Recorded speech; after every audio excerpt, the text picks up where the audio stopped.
We've enjoyed quite a few guests recently. We've enjoyed seeing Leanne, Chad, Sarah. We've enjoyed Roddy and Scott Adamson, and it's been great fun. So tonight, back to a solo session. I'll be bringing a few glasses full of whimsy and nonsense, but opening some old-timer type whiskies and considering how those whiskies have frozen a snapshot in time, a snapshot of the whisky landscape, and see how they compare to what we have today. I'll see you in a second.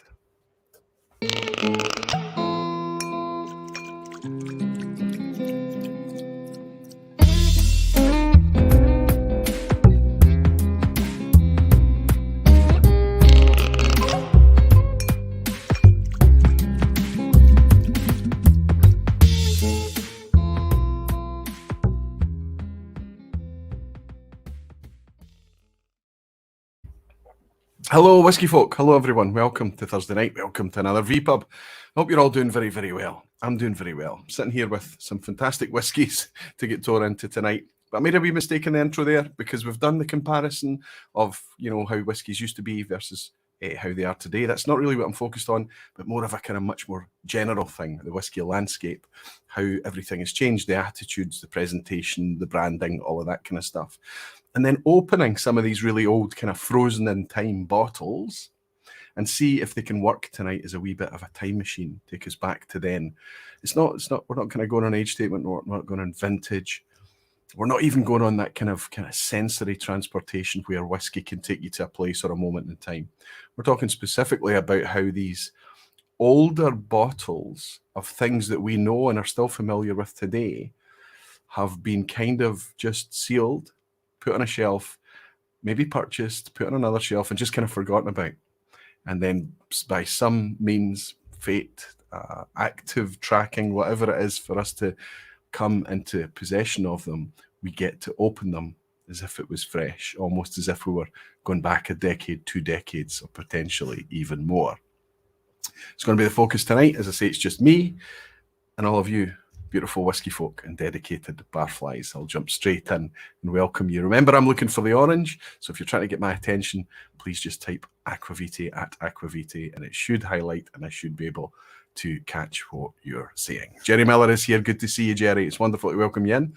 And Cesare Mucha, hi, Roy, today. Cesare, that looks like a new name. I feel like it's a new name. I can see you're a barfly. Thank you for the support.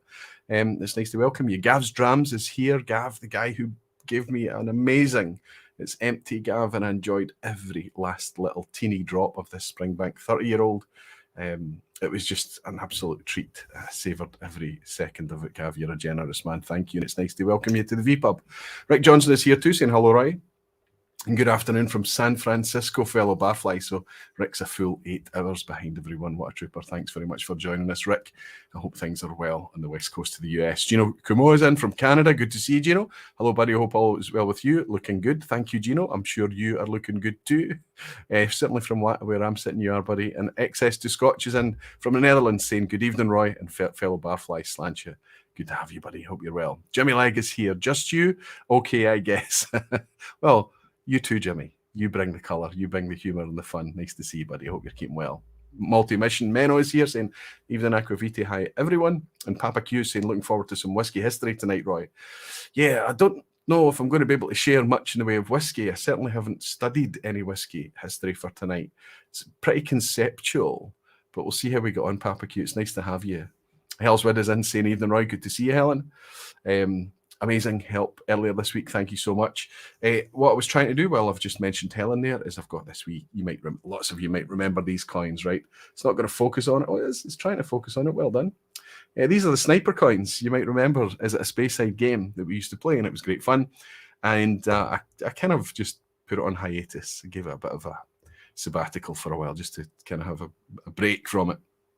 It was difficult to arrange people to appear on the vPub. I ran out of coins. I did have some left, but I just had a few coins left and things. And also, we'd started to, I felt, maybe exhaust the core range a wee bit, but that's kind of crazy now. The core range is, of all the producers out there in the Scotch whisky landscape, is changing dramatically. So I think it's worthy to maybe attempt bringing it back online again. I've got enough coins in stock now to repay all the debt. So if you've won a coin in the past and you haven't got one, chances are that Helen Widdowson, the superstar that she is, has got your name and she's passed that to me. And throughout the course of this week and next, I'll start to ship the coins out to you, the coins that you're owed. If you want to drop me a wee direct message or something just to make sure that I've got you covered, you're welcome to do that. You can let me know what the episode was that you want a coin on. But you come on to guess what the core range bottle is that someone's sipping. And hopefully you'll get a chance to catch up with that in the future. It's fun because it involves a community. It involves somebody stepping on board behind the bar at the vPub to participate, but it also means that you guys in the lounge can participate as well. It's good fun. I did reach out to a couple of people on the waiting list to see if they're still up for it, and they are. They've come back and said yes, but they're not available tonight. Now, I've got quite a few in that waiting list, but I've got to hear back from one before I can ask another one, right? So that's one of the kind of complexities of it. So it's not going to be every week, but appropriate weeks, probably weeks that it's just me doing a solo thing rather than kind of interrupting the flow of a guest. We'll do it that way. Hope it sits well with you and you're looking forward to it. Thanks for all your support and help, Helen. I hope Andy's well too. One Glassman Warner is in. Good to see you. Sipping an Aaron. No, it was a Kuboken 15 I saw you with, Warner. I hope you're enjoying it, buddy. Brian Storm is saying, good evening, Roy and Barflies, intrigued by tonight's topic. In contrast, I'm sipping a 4-year-old Swedish agitator aged in a port wine cask. Delicious. Brian, whatever you've got in the glass, buddy, as long as you're enjoying it, it does sound very intriguing. Dan Thompson is saying, evening, Roy, I hope you're doing well. Trying Nanook 18 for the first time tonight. Hey, let me know what you think, Dan. I think it's a cracker. I enjoy it very much, and I hope you're enjoying it too. Roy Vermeer is in. Where's Roy? He's saying, good evening, Roy and Barflies. Going to live it. Licensed dram in the glass. Good pick. Nice ABV in that one. I think it's sitting up at 48%, isn't it? Graham Young is saying, cheers, Aquaviti. A quick drop in tonight between night shifts. Oh, wow. You're working tonight, Graham, or this afternoon for you, buddy. Glass raised to my buddy Gino and his dear wife, Kathleen. Fantastic. To Gino and Kathleen, and to you and Claudette, you and yours too, Graham. Good to have you, buddy. We have 2 birthday boys in tonight, Aquavitis. It's multi-mission. Mike yesterday, and I think Rico tomorrow. Wow. So is that Rico Denert then? And which Mike? Whose birthday was it yesterday? Who did I miss? I'll try and keep an eye out for your message, Menno, so I can work out who that is. I think you should make Menno guess a bottle tonight. I wouldn't want to spring it on him, buddy, but it's a good idea. Shall we have Menno on? Yeah, the thing is that you don't need to guess the bottle. You can come on with a bottle and I can guess. So you don't even need to be particularly well versed at the landscape and the core producers and all of that to play the game. You can put the responsibility on me. I can be the sniper and you can be the target that way. So it's a wee bit more accessible and easy. I think I missed a super chat. Highland Hamish, good to see you, buddy.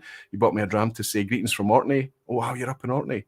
Amazing. Whiskey Day at Scapa and giving an Aquaviti coin to Dennis and Michelle from Canada.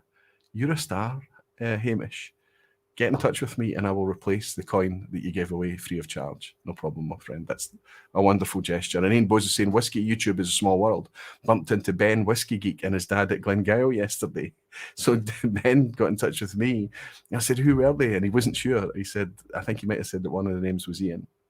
And later at Glen Scotia, Leanne and Mark, your last guest, lovely people, good company. So they were all down in Campbelltown at the same time. Ian, that's fantastic. It is brilliant. And I agree, it is quite a small world. Especially in whiskey context, we tend to bump into each other quite regularly.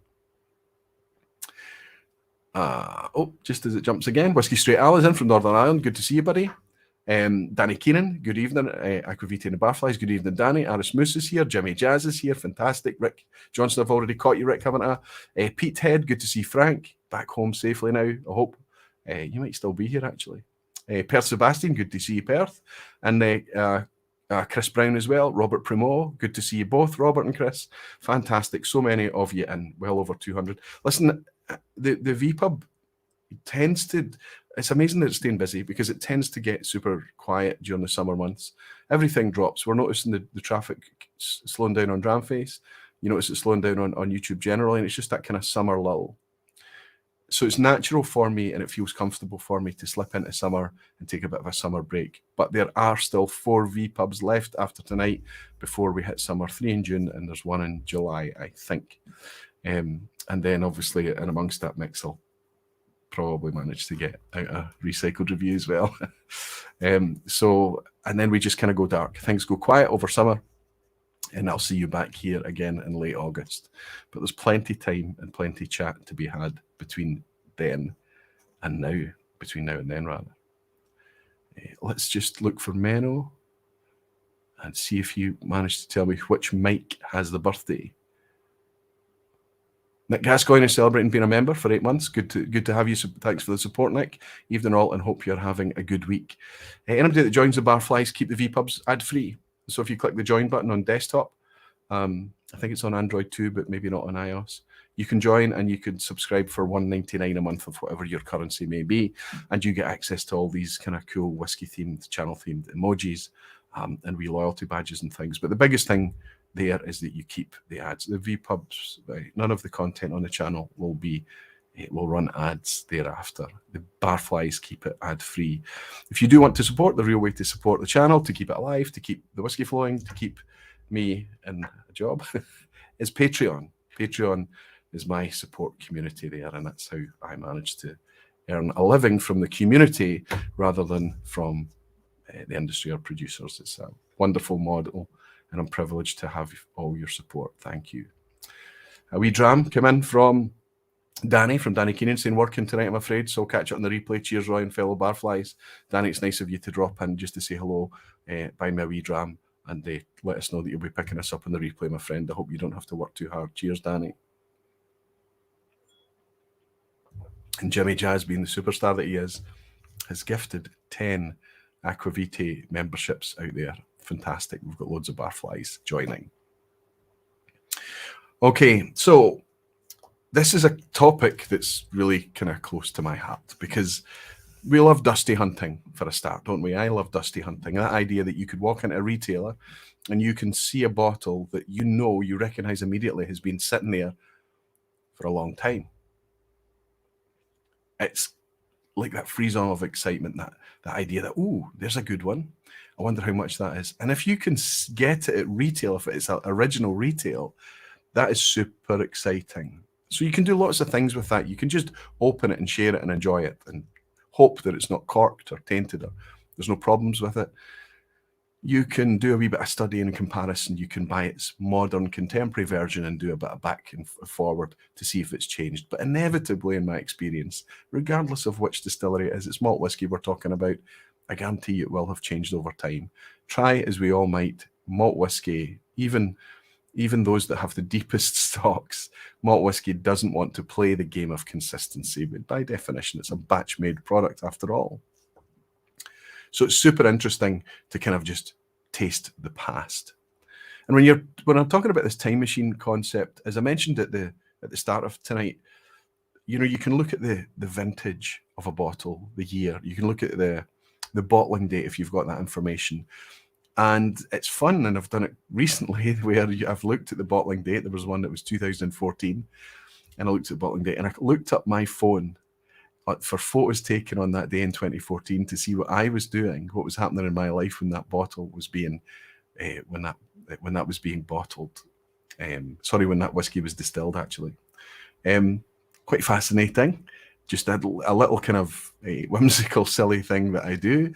But it's just, whiskey is just, it's capable of doing that because it's such a stable product. It takes years and years to mature, and even when it's bottled and sealed, it can be there for years and years into the future. So it's kind of nice at making us contemplative about the past. So there's that idea, age statement. What was I doing 21 years ago when you're sipping a 21-year-old whiskey? Or what was I doing when this was either distilled or bottled? I find it fascinating.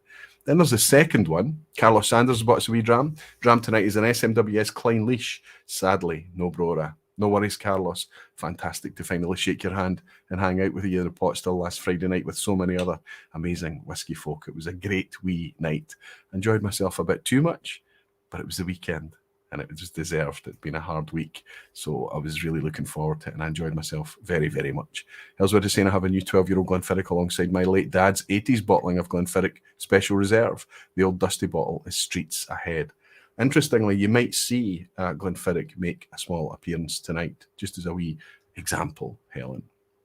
And Reb is saying, dusty hunting is one of my favourite pastimes here in Israel, and I've picked up some real gems. I think we all love it, don't we? The other kind of time travel thing that whiskey can afford us before I get to what I'm going to cover tonight, there's another thing that it does, and that idea of just how potently aromatic a thing it can be, how the aromas and how the flavours can transport us to a place, a geographical place that's away from where we're sat while we enjoy the dram. And maybe even as we do that, it takes us to a different time and place as well. So much of our sensory experiences in life are absolutely linked to smell and taste. And whiskey is fantastic at making us remember things from the past, that sense of sensory time travel. But tonight, what I'm actually going to focus on, and we've never actually done this in the vPub before, is when a bottle is sealed, how it looks, the stats and specs on that bottle is very, very representative of that point in time. So whether we're going back 10 years to just kind of the 20 teens, whether we're going back to the 2000s, the 90s, the 80s or beyond, it's kind of locked in the fashion, the style, and the context of that time period.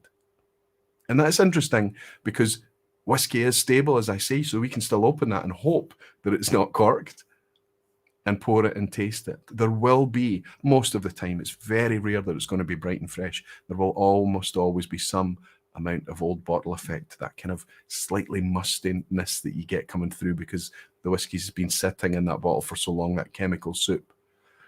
And it doesn't matter how high integrity a seal you have, there is enough for air to get in and out there, for there to be a little bit of evaporation and for things just to change a little bit in the bottle. Some whiskies more than others, and it doesn't happen all the time. And if it's been stored well, it tends to be quite mild. So it's nice to have this kind of time capsule. And that's what I'm going to be focusing on tonight.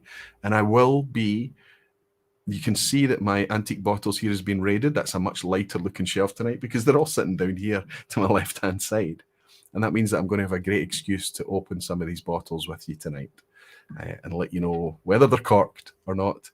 And actually, I meant to get my corkscrew, and Stefan also bought me a tool, a special tool for tonight. And I think I've left them both upstairs. So if we have any disasters with the corks tonight, which will be inevitable, you'll have me leaving you as I run upstairs and grab a corkscrew. But it's probably going to be absolutely needed. Listen, I've missed a couple of drams. I picked up the one from Carlos, but I've also got one here from James DeGiulio. Great to see you, James. He's bought me a dram to say 2 trips to Glasgow coming up. And Gail said no to 3. You can't be too greedy, James. Come on, come on. Fantastic, James. I hope we get a chance to raise another wee glass together when you're here, my friend. Thank you for the dram, buddy. Cheers. It was last year in Islay that James and I got to meet each other. I got to meet Gail too. Olaf is saying, hello everyone in Aquaviti. First live I've been able to catch in months. Good to see you, Olaf. Nice to welcome you in here. Sounds like an interesting topic tonight, like any night. Thank you, Olaf. And Stefan is saying, ha, amateur hour. Yes, sorry, Stefan, it is amateur hour. I'm not prepared. He's even, because he saw me breaking corks on more than one occasion in the vPub, he's bought me a very specific tool to help with it. And it's upstairs. I'll maybe run up and grab it later. Anyway, Helen mentioned Glenfiddich, and here's our Glenfiddich bottle of today. I can't remember why I bought this bottle of Glenfiddich, but it's ubiquitous, isn't it? We always recognise that, and it's quite immediately recognisable because it's this gorgeous kind of green colour, this really quite distinctive triangular bottle, and it's been around for more than 50 years, maybe 60 years. This bottle design has been around in various guises. At one point, there were really quite sharp corners on this triangular bottle, but it was found to damage quite easy, so they made it a bit more chunky and they rounded off the corners in later years. And through the years, it's kind of changed appearance a wee bit. I've got one here, and I'm going to pour this tonight, maybe just to clean out a glass, because we're going to cover another topic quickly as I show you this really old branding of Glenfiddich. Not particularly old, actually. Maybe only about 5 years or so old. Still at 40%, exact same presentation. Otherwise, the exact same. This is a litre bottle, back when you used to get Glenfiddich 12 and duty free, not so much now. And this is just the regular off-the-shelf 700ml bottle. I actually feel this is an attractive bottle, and I still remain a fan of this whiskey. It's 40%, 43% export if you're lucky to get it at export strength. You know, you can say what you like about it, but sometimes you pour it and you're reminded that for 40% whiskey, it's still rock solid. My problem with it, and like so many others on the shelf, is that for a whiskey enthusiast, they become mere casual sippers, tight corner drams, calibrator drams before a flight, these kind of things. And I know that's been a wee bit unfair to the whiskey, but at 40% ABV, forget about chill filtration, forget about colour and all the rest of it. At that light ABV, it takes a very, very interesting whiskey, I think, to hold an enthusiast's interest. And that's just the way it is. It's just where we end up inevitably as we get into whiskey more and more. We tend to be looking for high ABV. Glenfiddich, unfortunately, is not going to bring that for us, especially when I've had this much in this bottle for so long. This has probably been sitting on my shelf like this for at least 2 years, maybe longer. Let's see if this cork's okay. It's been bone dry, so it's absolutely fine. But let's see if there's any life in this whiskey at all. This is going to be a bigger dram than I imagined because it's quite a big bottle. Yes, it smells like whiskey.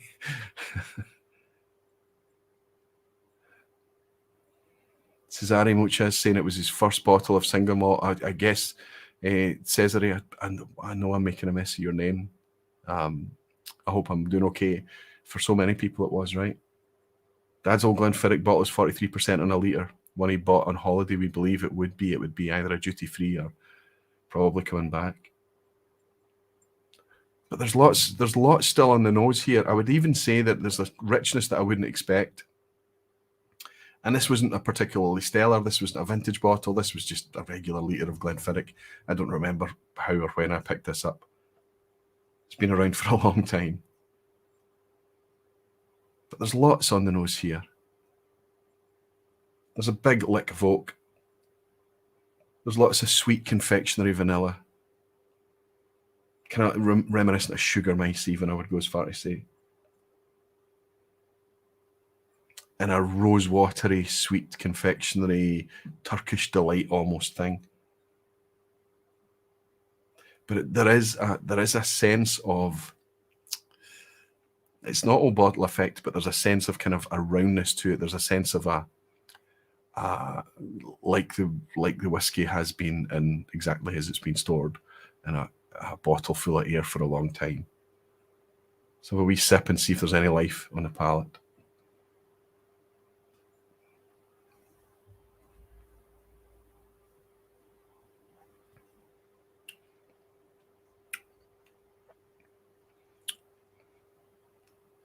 That's incredible. I kid you not. I hope I can get this to focus on the dust on the top of this. Can you see the state of this bottle and the amount that's been in it? 2 or 3 years or longer or even more, there's been nothing in this bottle. It's just been sitting there, ignored. It's been part of the library, been used for one purpose or another, but not really shared joy. It's been ignored, and I feel bad now because as I'm sipping this now, I know a lot of people like to put protective gases in the bottle. I know a lot of people like to archive their bottles into smaller bottles to keep it fresh and brighter, but I have lost whiskies. I have had whiskies go flat through poor storage like this, but not many. I could pour this for anyone, and I defy anybody to tell me or detect that this is a whiskey that's been stored irresponsibly for a long time. It's still vibrant. It's still got lots to offer.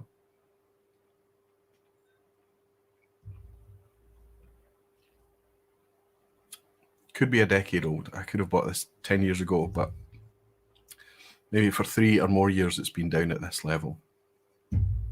Still a dram left in it. Let's put it to the side and see how many more years it has to suffer. Poor Glenfiddich 12. But you can see I've been buying other bottles since because I've got the newer branding as well. But let's wind the clock back. Let's slip back into the 2000s. So that's a contemporary bottle of Glenfiddich. Then we've got one from about a decade ago. So let's go back about 2 decades here. And we'll look at this, which is almost looks like a fake bottling by comparison. It looks like something I could almost print at home myself as a label.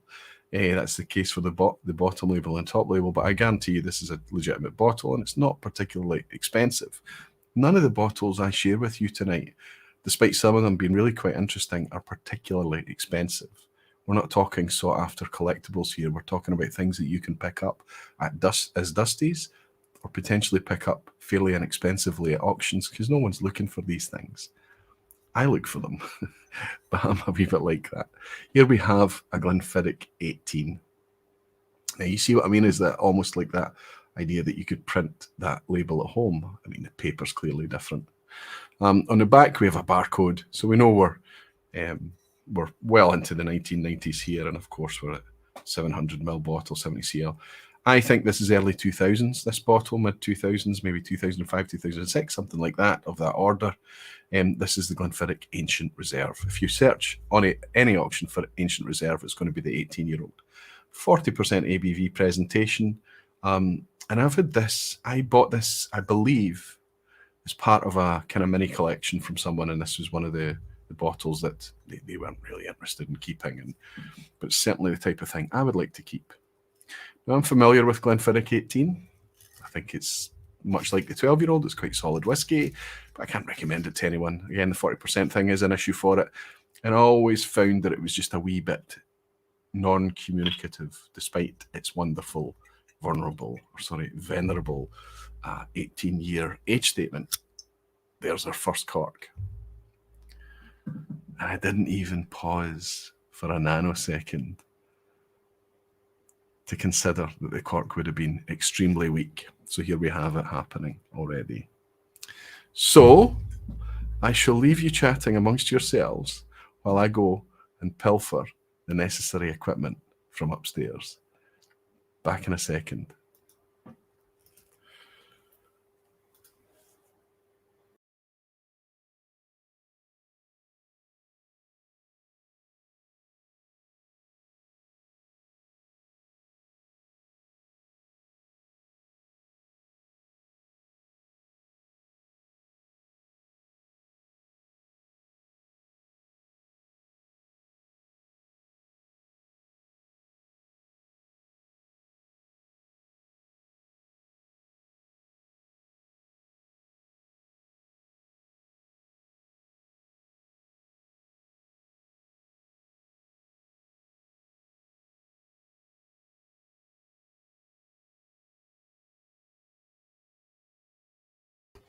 Six years of the vPub, and it's the first time I've ever had to use the back in a minute slide, right? So I've picked up the tool that I got from Stefan, and I've picked up a regular corkscrew here. I wonder why the chat's been going. He actually had a slide made up. Rick has been there for, like I say, 6 years, or for as long as the Barfly logo has existed, and I've never used it. I have a drink only 15 at 40%. Okay, you've got a 15-year-old Glenlivet. I wonder if that's a Solera. It probably will be. Jeff is saying it feels like when the teacher leaves the classroom. Help you. He's probably all up to no good throwing things around. So this is I'm not really sure how to work this. Stefan in Germany explained it to me, but there's these, and I think what you do at some point when you've got to try and retrieve the cork, you can. This is the first time I've ever done this, and I don't want to push the cork in any further. Stefan's probably looking and saying, no, no, no. Let's go with it. Trusted old.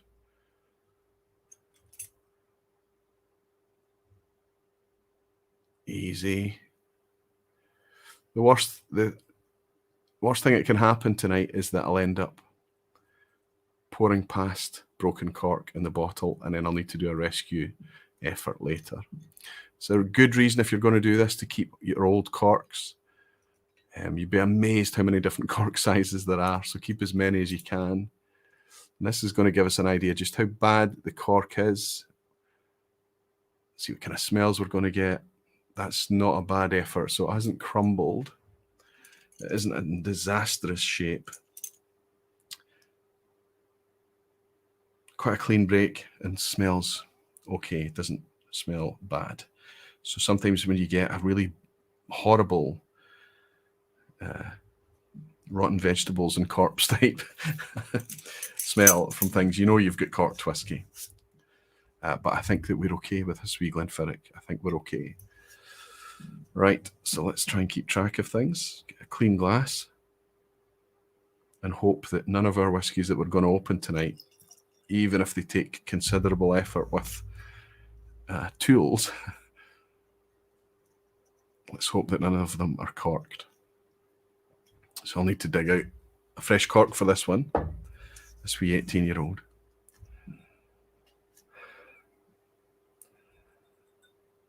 It's good to have a butler's friend tool around. Less chance of a broken cork in the whiskey. Good removal with the corkscrew. Thanks, Peter. Jimmy saying, did you get that corkscrew from a box of cereal? I've got a really nice one, actually, but I've been using it for about 20 years, and it finally broke on me. So yeah, that's our backup corkscrew, Jimmy. I think it reminds me of one that you would have in a caravan or something on a holiday accommodation. You need a Durant cork, says, oops, jumped, says Ross Brereton. Good to see you, Ross. And Justin Wan, good to see you, Justin. Better with a corkscrew in those clips so you can stabilize the cork before pushing the clips in. Happened to me so many times. That's why I keep old corks around. So you're more of an expert than me, Justin. And Stefan says, no, there's a longer end. Stick it on one side and then the other end on the other side and then just pull. It's foolproof. Yeah, you're right. One side is longer than the other. That's foolproof, is it, Stefan? Maybe I'll need to have you demonstrate, buddy. Can imagine how frustrated you will be. But let's get on to the whiskey. The first one that we're sipping tonight, it's not really changed much, is it? That is infinitely easily recognisable as Glenfiddich, despite the fact this isn't green glass. This is brown glass here, but you can see that just very, very obvious. The stag emblem and things on this is very, very muted. You can barely see it there. But even from a distance, you know that that's, despite the different colour and things, that it's just a different take on Glenfiddich. In the more modern versions, they've blinged up the stag's head quite a bit so you can see it. But it's a kind of a, silk screen. So you need the liquid in the bottle to see it. I think I prefer our modern presentation of Glenfiddich. It still sticks to the old traditional values and look, but it's got the big 12, big Glenfiddich, a stag. It's got a nicer kind of more modern take. There's a wee triangle coming in that's probably inspired by the triangular shape of the bottle. A little chevron, let's say, and some nice embellishments at the top. This is just a nice bottle. Let's be honest. Even if the liquid is a bit vanilla, but this is not. This is quite rich. This has got creme brulee and custard. It's got lots of dessert. Even imagine a wee bit of biscuity note in there.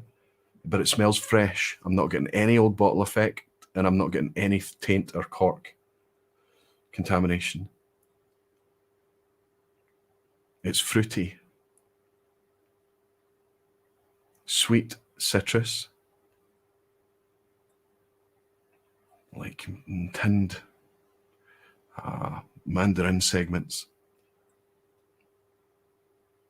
and soft brown sugar.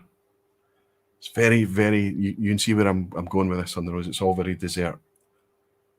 Cheers, everyone.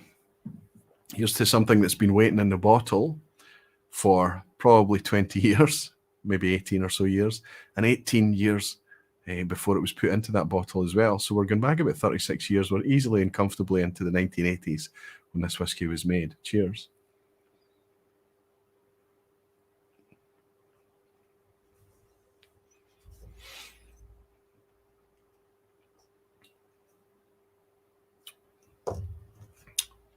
Much more spice than I expected.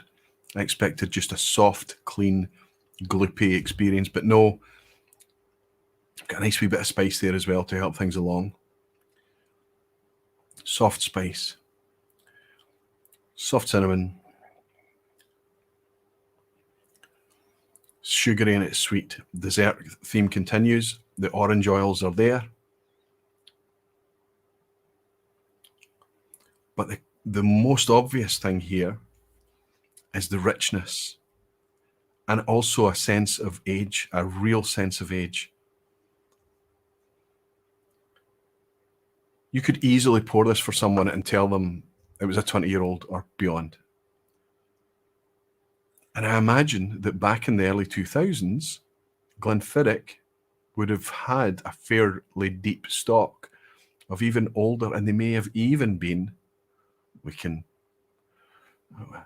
fantasize, they may even be overaging. That is adding older barrels to the vatting to lift the product. I guarantee you they won't be doing that today, but back in those days, when whiskey doesn't have the value that it does today, they could have easily been doing it.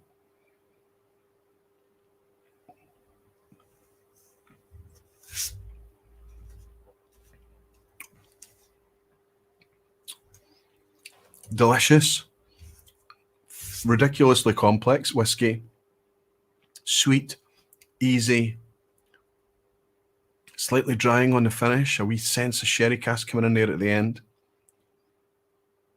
almost like a European oak drying. Lovely, lovely whiskey. I don't know what you'd have to pay for this at auction, but I guarantee you that it outperforms a hell of a lot of contemporary stuff. I think you could pick this up for less than £100 at auction. If you pick up a dusty of this, I think you'd be doing quite well. As long as the cork, even if the cork breaks like mine did tonight, it's pretty dry. It's absolutely dry. As long as I've had it, it's been stored fairly well, so we're okay. Fantastic, good start. Very good start. Falsgraf, Klaus, good to see Klaus in Germany, saying I do like the modern staghead. Me too. And Greg's Whiskey Guide is saying I've opened last year my bottle of Glenfiddich 12 Toasted Oak, which was a 2006 he's saying, and it was even better than when I remembered it was. Brilliant juice. I am not convinced. I just know for a fact that whiskey changes in glass. It doesn't legally age. It has to be in an oak cask to age, to take on a legal age. But whiskey is chemical soup, and there are other spirits in the world that age and mature outside of oak and in inert vessels and in glass, and whiskey does change in the glass. In my experience, the vast majority of the time, with very little exception actually, it tends to do better. It tends to do well. I wouldn't be nervous about keeping whiskey, honestly, sealed and open for quite some time. I keep trying to lose whiskey. I keep trying to abuse it by keeping it in open bottles for far, far longer than anybody should. And yes, sometimes it loses a bit of its life, its vibrance, its jaggy edges, its texture, maybe changes a little bit. But in my experience, it's been a pleasure to enjoy those changes. And I've never lost too much whiskey of any great significance. Lowlander is saying, it's virtually impossible to find dusty bottles in Edinburgh unless I'm looking in the wrong shops. I would say that's probably true. Same for Glasgow. Any place where you know, or the people know what they're looking for, and the clientele that go in tends to know what they're looking for. They're not going to. But there's a tale I'm going to finish out with tonight, Lowlander. I hope you're around at the end. And I'll tell you about me going into my local newsagent not 2 miles from here. I could not believe what I found on the shelf. I'll share it with you tonight. Says that he's saying nice drink for beginning a travel. Absolutely. And Kiwi Gore from New Zealand. Good to see Kiwi Gore, as in saying was lucky to get a Glenlivet from the 80s here in New Zealand at 43%. So good, almost some farmy funk, or maybe it was just the cork crumbs. No, I think that would have once upon a time existed, especially way back in the 80s, and perhaps in the bottle it's only become a wee bit more pronounced. Kiwi Gore, thank you very much for the dram. I wouldn't say there's a farmy funk on this, but there is something that's leaning towards maybe a dusty bookstore or something like that. Less barnyard, more kind of fusty basement, maybe something. But I agree, a really decent start. Well, Andrew saying, oh, I'll have to stick about for that story. Yeah, I'll be finished. No, I won't be finishing, but closer to the end of the bottles I'm going to share with you tonight, I'm going to share a couple that I picked up recently that inspired me doing this vPub, honestly. I don't think we'll open this one tonight, but I'll show you it. Let's go into fairly recent Aberlour branding. I don't have any of the latest, most recent Aberlour branding, but after a review on Dramface this week by Ogilvy, who reviewed the Cascana and raved about it and said it's one of the best Aberlours he's tried in recent times. Amazing to me because, and there was a very, very emotional connection with that story. I recommend anybody go and has a wee read at Ogilvy's piece. Fantastic articles coming out on Dramface over the last couple of weeks. Really, I'm really proud of the team. They're doing amazing things. But there was a very emotional story connected with that as well. But we're talking about an Aberlour, and the one he reviewed was the Cascana, which is a decent ABV of 48%, and they put non-chill filtered on the label. So fairly decent presentation for an Aberlour, despite the non-age statement and no information on colour, of course. Having said that, this is also a non-age statement. This is an Abuna. This is a batch 62, and you can see it's the slightly older labelling of Abuna. But again, you look at that, and it's clearly a bottle of Aberlour. That bell-shaped, kind of dumpy bottle, squat, heavy bottle, very easy in the hand. Huge amount of wax to dig through to get into the huge, heavy, thick cork that brings you to quite a wide opening neck as well. Pretty classic now, probably 2 decades old, Aberlour Abuna, isn't it? Loved by many, getting more and more expensive all the time. Still decent whiskey. You know, we kind of put it on the naughty shelf for a number of years, and then everything else caught up with it in terms of pricing, and people are rediscovering Abuna again. It's actually become much more cheaper than things like Glengoyne's Teapot, although it's not comparing apples for apples for that. It's not fair. But I mean, if this is your style of whiskey, you know, cask strength Aberlour Abuna is nectar to many. Don't forget Aaron's cask strength sherry as well. A slightly different take on the same thing, but a much cheaper and easier one to get hold of. And Gregor Dykman is in. He's bought me a wee dram. Hey, good to see you, Gregor. He's saying love to you all from the Netherlands. Gregor, welcome in, my friend. And thank you very much for your dram. I hope your health and everyone around you is keeping well too. Cheers, Gregor. Now look at this. That does not scream Aberlour, does it? Not from a distance. It's not until you can make out that it says Aberlour on there. Now, if you're French, you might recognise these tall, narrow bottles. They're still sold in France. I think the 10-year-old tall, narrow is still sold in France. Not very sure. It was sold in the UK up until very recent years here as a 10-year-old in this style of bottle, very similar to this. But you can see this is a 15-year-old. From what I can tell from this one, this is a bit of similar vintage to the Glenfiddich 18 that I've just opened. But what I'd like you to look at this one and notice is that fill level. Now, it's been stored very much in the same way as the Glenfiddich, and so many others that I have around here. But I'm noticing that this fill level is dropping. So we've got a closure here that is allowing evaporation. And there's very little that you can do about it. I mean, you could parafilm this. You could put it in a really dark, cool place to stop this happening. But again, even in this 15-year-old Aberlour, this is not a particularly expensive, sought-after collectible bottle, not in today's climate. Maybe in the future it might be.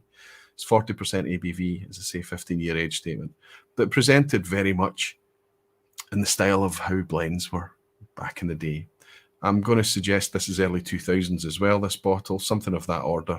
And again, the paper and the labelling and the packaging is all very much printed at home, right? It's just very, very kind of like it's just been printed and stuck on. There's no real texture to it. Nothing's embossed, no relief, no gold foil, no screen printing, nothing. Very simple and straightforward. Everything's got a bit more fancy with modern technology and modern demands and times. But this is just very honest and back the way it was back in the day. I had to decide which bottle, one or two bottles I'm not going to open tonight. And I think despite the fact that this fill level is dropping, we might leave this one for another evening. Maybe when I've got the 14-year-old or something to compare it against in the future. So again, another one that, and how did I get by that? I think that was another one that came to me as part of that same wee private collection. Declan Cooley, good to see you, Declan. He's saying Aberlour 15 is €230 in my market. But that's because people know what it is. If you go to auction, there's no way you're paying anything like that, Declan. And yeah, even if it's a contemporary bottling or something, that's just far too much money. Absolutely. And Jeff is saying, I think we can say Aberlour has slightly stepped up the visual game. There's going to be a theme, Jeff. Believe me, there will be a theme tonight. And I think that's exactly, you've hit the nail on the head early. Class is saying, what did you do to your camera? It focuses nicely with whatever you hold close to it. I hope I didn't jinx it now. The problem is that if it sees a face, so I can set it up to focus on the center, or I can do face recognition. And face is, in my experience, for what I do, the best one. But when you're trying to get it to focus on an object, class, obviously, you have to make sure the face is out of shot. So when Leanne and I were on last week, it's always seeing a face, and then we're fighting with that. Greg's Whisky Guide is saying it's replaced since a few years ago by one called Forest Reserve bourbon and sherry casks, French oak finish, most probably ex-cognac limousine oak, and 40%. Typical 40%, right? You know, Pernod Ricard's focus is Glenlivet and Aberlour. We know this. We know this to be the case in terms of their malt range. And with very few exceptions, except for the licensed dram and the illicit still and things, Nadura from Glenlivet, Aberlour, and there are a couple of 48%ers out there from Aberlour as well. But with Aberlour specifically and Glenlivet, unless it says unchill filtered on the label, you can guarantee it's chill filtered. You cannot go on the ABV. They will chill filter it when it's above 46%. They absolutely will. And if they don't chill filter it, they put it on the label. Aberlour, as I say, the Cascana has got no chill filter, not non-chill filtered written on the label. Unless they're putting it on the label, you cannot assume that because it's north of 46%, that it's unchill filtered. You just can't. Nick Keane is saying, Aquaviti, draw a smiley face on all your bottles. Why would I do that? What have I missed out on? And Greg is saying, one I did regret not to have bought was a 15-year-old dumpy bottle called the Cuvée Marie d'Écosse, highlighting the Old Alliance and, of course, French Limousine Oak, 43% and powerful. One I've never even heard of, Greg. One I've never even heard of. Okay, let's move on to the next one. Because I think if we talk about brands like Glenlivet upping their game, here's one that I think have absolutely destroyed it. This is Mickey Mouse stuff. What is this? I can't, usually when a new brand comes along, a new look, I look at it and I'm not sure about it. And then I sit with it for long enough and I start to adjust and I start to enjoy it. But this is Glenmorangie's new look. Now, one of the problems is people pronouncing this Glenmorangie. Glenmorangie is not the correct pronunciation because it's Glen is valley, Mor is large, and apparently the whole thing together, Angie at the end, is Glen of Tranquility, famously from the adverts. So, you know, we should be pronouncing this Glenmorangie, but the way that they've broken this up actually helps people say Glenmorangie. Glenmorangie. It's like they're wanting to change how they've been trying to teach us for years. I just think this is really poor. It's like we need to get the font bigger, we need to get it bigger, but Glenmorangie wraps around and we want to see it. And well, what if we break it up? Oh, great idea. It's just all the really kind of infinity Celtic patterns have been muted and dialed down, despite the fact that they're using this kind of copper foil and things going on. It's looking good. The label is textured, but that's lost on you because it just looks so rinky-dink in my book. They've still got that lovely, really quite elegantly shaped bottle. It's very unique. Got a decent sized neck, cork, and everything. There is still quite a nice feel to things, but this has cheapened the look of one of Scotch's most iconic brands, I believe. I don't have the more recent one to compare it to, but I think it was infinitely better. What say you? Having said all of that, Glenmorangie 10 remains one of my favourite. I love the kind of pineapple note. I love the tropical lightness to it. I love that sometimes if you sit with it, you can get a wee bit of outdoor farminess from it at times as well. And not in this bottle for me so far, but in ones from the past. And in fact, when you get into the antique stuff, which you're going to see in a minute, you can sometimes even pick out wee puffs of smoke. I kid you not, especially from the empty glass. So Glenmorangie for me, this is kind of just I don't know if people are, if they're trying to get people to focus on the orangey thing or the rangy thing. I just don't understand. They're just obviously trying to modernize things and make things a wee bit more funky and pop a bit more. But yeah, they've kind of lost me a wee bit on the aesthetics. Still a fan of the liquid, you know, but the aesthetics not so much. Here's an old one, and I picked this up for buttons, absolutely buttons. Cheap as chips, sitting on a shelf in one of the old metal tins. I think I paid £30 or something for this. An old dusty sitting on the shelf. I've picked them up in the past as well. There's once upon a time, Glenmorangie was the best-selling single malt whiskey in Scotland. And so these were ubiquitous, these wee bottles, right? And you can see these are absolutely very, very, I was going to say they're identical, but they're quite similar. This one on the one that's still full is a slightly newer version.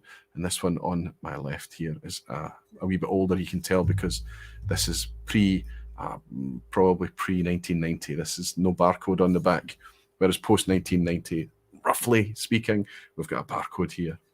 Both 70 CL, 40% ABV.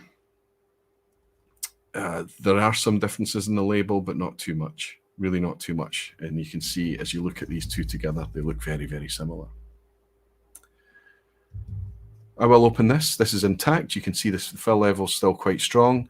The seal's very, very clean and intact. I'm going to keep this because this is good drinking whiskey. It's enjoyable drinking whiskey. I would say that if I had the interim branding, the one that preceded the new branding, we would say that Glenmorangie have made moves in the right direction. They've gone for a much more premium bottle. Things have moved on a bit. They've kind of followed the zeitgeist and then transitioned through whiskey. And it might be that the branding I've just said that is pretty weak and poor will come into its own. And in the future, it might actually look really quite cool. I don't think so. But the one just before it was really quite nice. I liked it a lot.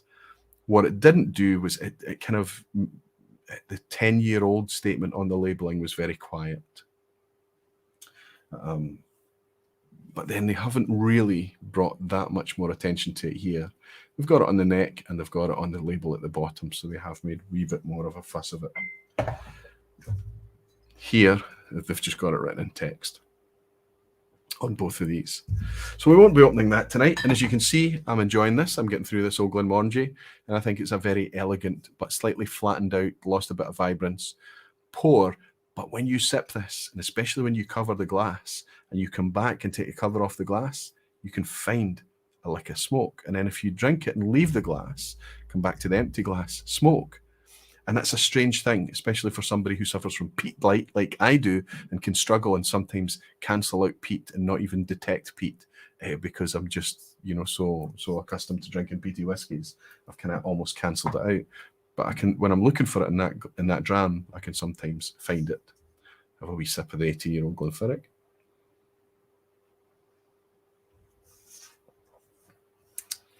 Excellent. Really sweet orange. Really lovely dram. I'm going to enjoy drinking that. It's going to be really nice.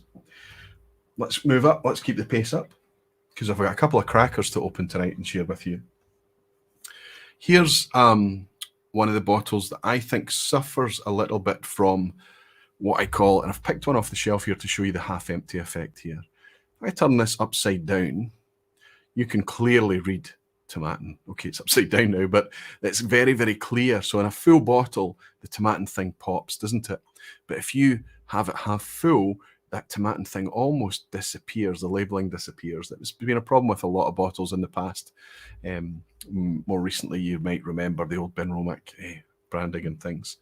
So that's fine because you're going to buy it when it's on the shelf full. But where it suffers a wee bit is when this is on a gantry behind a bar, and you can't see the Tomatin branding from a distance. So I think they should keep this, but I think they should put some kind of outline or they should put some kind of backdrop to the Tomatin branding just to make it pop a wee bit more. But all in all, Tomatin have come a long, long way with their branding as they focus more and more on their single malt brands. Let's go back a decade, back about 12 years or so, 10 or 12 years. And we're looking at something that looks a bit like this. Quite smart, straightforward, very bold, red and black. All the information that we need about the whiskey is on the label, except it doesn't tell us about colour or chill filtration or anything, but you won't expect it to, because this is just a standard 15-year-old Tomatin at 43% ABV. Now, this was available in this branding up until about, I'm going to say 2014 or 2015, something of that order, maybe 2013. So we're only going back about a decade. But that's not the Tomatin I'm going to open tonight. I'm going to jump back further in time, and I'm going to share with you the story that I promised Lowlander a wee bit earlier. Look at this Tomatin. Now we're going back to the home printed label category again. Now we've gone right into the 1990s here. There is a barcode on the back, so it's not that old. You can see there is an age statement here. There's an age statement on the back here, it says 10. There's an age statement on the front that says 10. But this is 40% ABV whiskey. This is in a tall round. It's presented in a tall round. This is a blend bottle. This is a bulk purchased, non-custom, standard off-the-shelf bottle here with, interestingly, despite the seal, the paper seal, it's a screw top. So this is Tomatin in the 1990s. Quite a change, right? Quite a modernization. Custom bottle, much more premium and things, but heavier to ship, more expensive, you know, all of these things. This is really inexpensive, and this was really inexpensive malt whiskey back in the day. But this is from the 1990s. So this is from the time when Tomatin had deep stocks. Most of Scotch whiskey had deep stocks. So the theory behind this is that this Tomatin, this wee screw top 1990s Tomatin, had really quite nice liquid in it. So let me tell you how. I'll jump into the chat and talk to you guys for a second, and I'll tell you how I came upon this and the next bottle I'm going to share with you tonight. Malt Brother Racing, what do you think? Does rebranding always means a change in taste? No. The change in taste will happen regardless of a rebranding.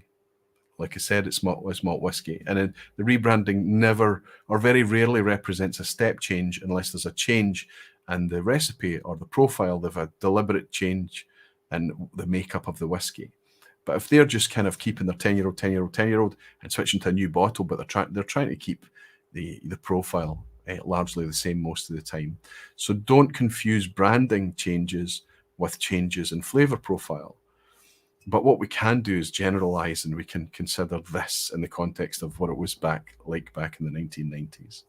You can't buy a Tomatin 10 today. It doesn't exist. There is a 12-year-old. It's the youngest age statement, I think, for Tomatin. They've got the non-age statement legacy that's below that. But back in the day, they had a 10-year-old. And then eventually they had a 12 that would have been in this livery, a 15 and an 18 as well, various other liveries. Peter Eichen is in, saying, Peter, have a wee look what's over my left shoulder here, buddy. Got to hang out in the Bonaccord with Peter Eichen last night. He's come all the way over from Canberra, and he brought me some nice treats, some chocolate and things, and a bottle of Lark whiskey to share. I think it's called Lark Legacy or something, is it? Classic cask, sorry, for me to share it with a whiskey geek, Ben, who was also, as everybody spotted, down in Campbelltown earlier. Peter, good to see you. He said, I think the Tomatin old labels are still pretty classy, especially with the prominent age statement. I have to say that there's truth in that one. Big, bold 10, and the prominent age statement as well on the big 15 as well. I quite like this branding, Peter. I see where you're coming from. But I think the newest branding, despite the caveats I mentioned about the screen printing there, is probably the smartest, the most premium feel. Declan Cooley saying, notice how Aberlour, Glengarry and Ben Nevis keep the old style. It works better. Well, Ben Nevis has recently had an upgrade, and they're going through another upgrade right now. Glengarry, yeah, they've had that look for at least 10 or 12 years. I think it's a pretty strong look, decent. Aberlour, a wee bit more all over the place. You know, there's no relation really between the Caledonia, the 10, various others. The branding there, I don't really think they mind too much about that being so small batches they are. A wee bit like Springbank. They've got a look and they don't really care to mess with it too much. The California Rare Doc is in. Good to see you, Doc. I hope you're keeping well. And Gordon Fraser is saying, good evening, Aquaviti. Nice to see you. Now, Gordon, don't tell me you've finished your evening. I hope that you're still very much partying. You was out in Edinburgh and I got to meet up. We were at an event together today for Adelphi had officially launched the McLean's Nose today. And Gordon and I bumped into each other there. It was fantastic to see you, buddy. And Jeff Whisky's saying, you mean Ben Nevis have had a downgrade? Well, I don't know yet, Jeff. I really don't know what it's going to be. I quite liked the kind of quaint old design of Ben Nevis. Then they changed it. They made it a little bit more modern, fairly straightforward with a wee bit of gold foiling and things, but not much more than that. I quite liked that too. But I believe that they're going through another rebranding right now. And Rob Smith is in saying, hello, Roy and Barflies. Hope everyone's doing well tonight. Good to see you, Rob. That is an old-fashioned label, says Falsgraf, and I can see how the other one you showed us was derived from that. So yeah, you're seeing a kind of similar thing here with the font and the kind of, this has been just a slightly modernized theme of the same. But I have to say that is still true with this one. You can see the kind of tail on the middle of the A that goes all the way back to this 1990s font, and it's continued. So they've kept that. That's kind of, there has been a theme of evolution rather than revolution here, but that's quite a difference over these three bottles. The one I'm going to open, as I tell you the story how I came around this, is the 10-year-old from the 90s. Shared it on Instagram recently, so a lot of people know. But there's a news agent about 2 miles away from me, and my son, I'm wetting the cork. It's a screw top. It's just muscle memory, isn't it? So we should have a successful uncorking with the screw top. We're looking for any kind of contamination, rust or nonsense going on the inside here, but that looks very, very clean. But we went into the newsagent. I took my son there because there's a specific soft drink. I think it's a YouTuber drink. It's called Prime or something the kids are all into. And that's the shop that sells it. So we went there to get him some of that. And I'm standing there and I just glanced up at the whiskey and they just had a huge section of Speyburn, the non-age statement Speyburn, Brad Norach or whatever it's called. And to the left of it, they had this. And it's tube. Sorry, the tube is sitting over here. You can see this tall, dark tube sitting there. There's this sitting on the shelf, and another one that I'm going to share with you tonight as well, sitting next to another antique of kind of similar vintage. And I said, how much is your Tomatin? And the guy brings it down from the shelf. It's covered in dust. And he says to me, he looks at it and he says, $29.99. I said, okay. I said, how much is your, I'll keep it a surprise. I said, how much is the other one? And he said, £36.75. He says, this one's more expensive, but I think it's a better whiskey. I said, no, I understand. He said, would you like one? I said, I'll take both. And I bought both of them, and I happily paid him the money and brought it home. Noob mistake. I took the lid off the carton. I took the bottle of Tomatin out of the carton, out of the tube, and it was half full. The fill level was here. That was despite the cork and the seal and everything being absolutely intact. Over 20 years, at least, my guess, of this bottle sitting on either a shelf in that newsagent's or the wholesaler or however long a path it's taken to get there, it's just evaporated over time. I put it back in the bottle and I drove back up to the newsagent and I pulled it open and I took it out and the guy was shocked and he said, why? I said, it's just evaporation. But he had a second bottle that I'd left there in the hope that somebody else could stumble upon. A Dusty was I didn't want to buy both, just bought one. And fortunately, he swapped it out and the second one was intact. We checked it. Here's to Dusty hunting. I sent a wee picture of this to Scott Adamson. I'm sure he's tried it before. He seemed to be quite positive about the liquid.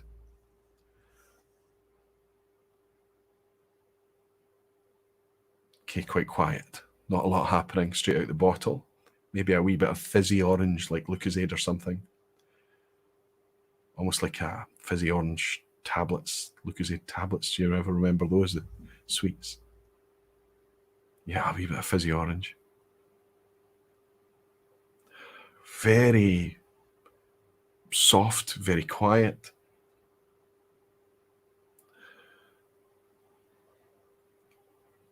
A wee bit of, a sense of kind of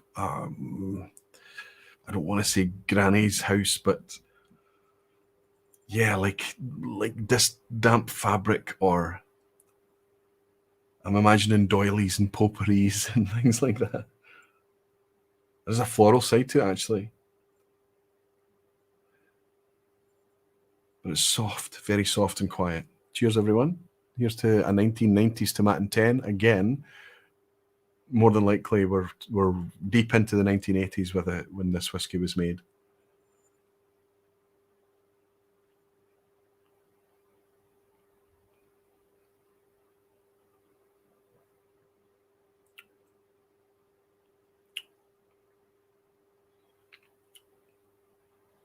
Wow.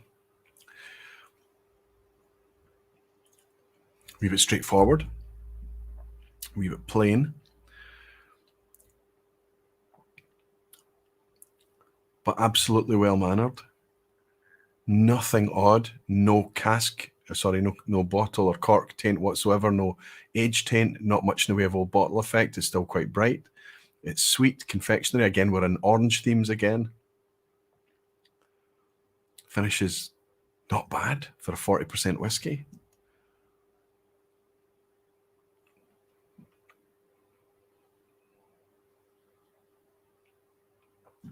There's a little bit of an acidic tone to this. Not vinegar, but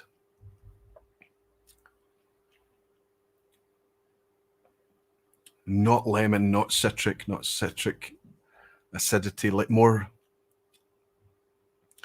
maybe like a tart apple or something is the closest I can get to it. It's bringing a dryness to the development, and it's helping the finish, but it's a little bit odd. All in all, it's straightforward. You very clearly were drinking whiskey here, but it's quite a straightforward prospect. I suspect that given the condition of its neighbour, the seal on this has been super intact and super tight, and it's done well over time. I suspect that this is going to do well from being left just to breathe a little bit and open up and express a little bit more. It's feeling a little bit locked in, a little bit claustrophobic.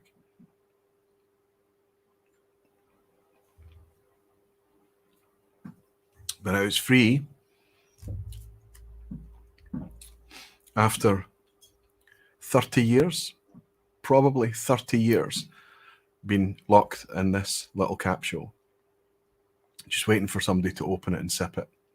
It's actually, the acidic thing is nice. It's not a bad thing. It's quite a nice, it's absolutely unique as well. I don't think I've got anything else that does that thing. I wonder how this will change in the open bottle. Superb. Very, very interesting. Very, very easy. Very good to pour. It's going to be enjoyable just to kind of pour this for folk. Just drink it.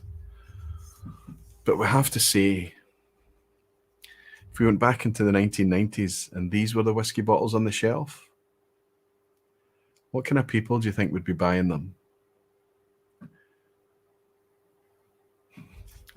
When you think about who it's appealing to and the connotations and the kind of, I think this is much more, it's still very traditional, it's still quite classic and appealing, but it's much more bold and vibrant. It's much more modern.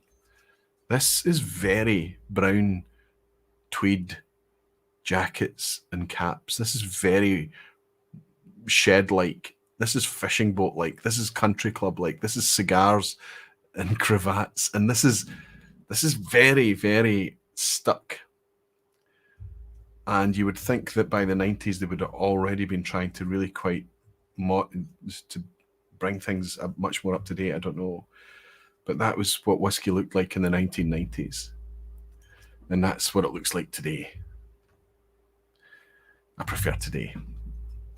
I'm enjoying the whiskey. I'm enjoying being able to taste this wonderfully elegant but a little bit muted old whiskey, and I'll enjoy seeing how it goes. Now, the £36.75 one, I need to show you what that was as well, because it's a cracker too, and I'll share that with you in a second, because I missed a dram from, I think it's from the guy whose name I'm absolutely butchering tonight as well, but looking at the icon. No, it's not. It's from Colin Buchanan. Colin, thank you very much. You started saying, wonderful to meet everyone on Friday night. Thanks, Roy. Of course, you're Willie's son. Interesting comments on the Glenfiddich 18. I have a sealed one from when it was sold in a ceramic bottle from the 80s and 90s. Wow, a parting gift from my papa. What a treat that is, Colin. It was an absolute pleasure to spend time with you on Friday night as well, and meet and hang out with your mum and dad too. It was incredible, and I loved hearing the stories about how whiskey helped you through the troubled times of lockdown, and something that you were able to share as a family. Loved it, Colin. I look forward to the next time we raise a glass. Thanks for buying me a dram, buddy, and thanks for joining in tonight.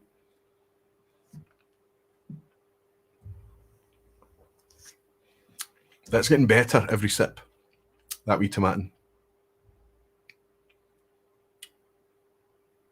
I need to get a wee night organised that I can share these now.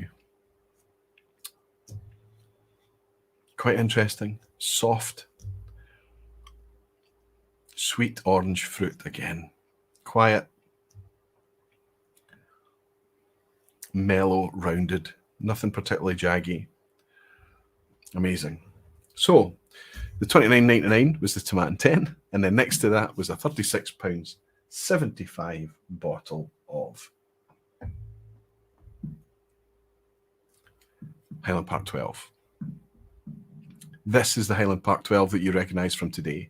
It's an almost finished bottle here, but look at how this has been completely, this bottle is embossed to the point that it's quite, you could argue it's over the top.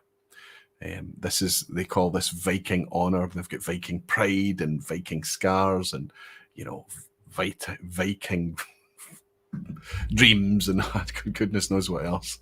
Lots of things following the word Viking, right? This is what Highland Park's all about now. I think it's a wee bit all over the top. But Highland Park has always been a bit of a soft spot for me. It's always been a guilty pleasure. As you can see, I'm quite happy getting through this Highland Park 12. And as I do that, I'm also quite happy abusing the old branding of the Highland Park 12 and doing much the same as what I did to that Glenfiddich. Look at what's in the bottom of this whiskey. I mean, that's a shame. That's quite cruel. But I would suggest to you, absolutely, I think this whiskey is fresh. I still think this is fresh, despite a good 5 or 6 years sitting on my shelf with just that wee dribble in the bottom. Let's check.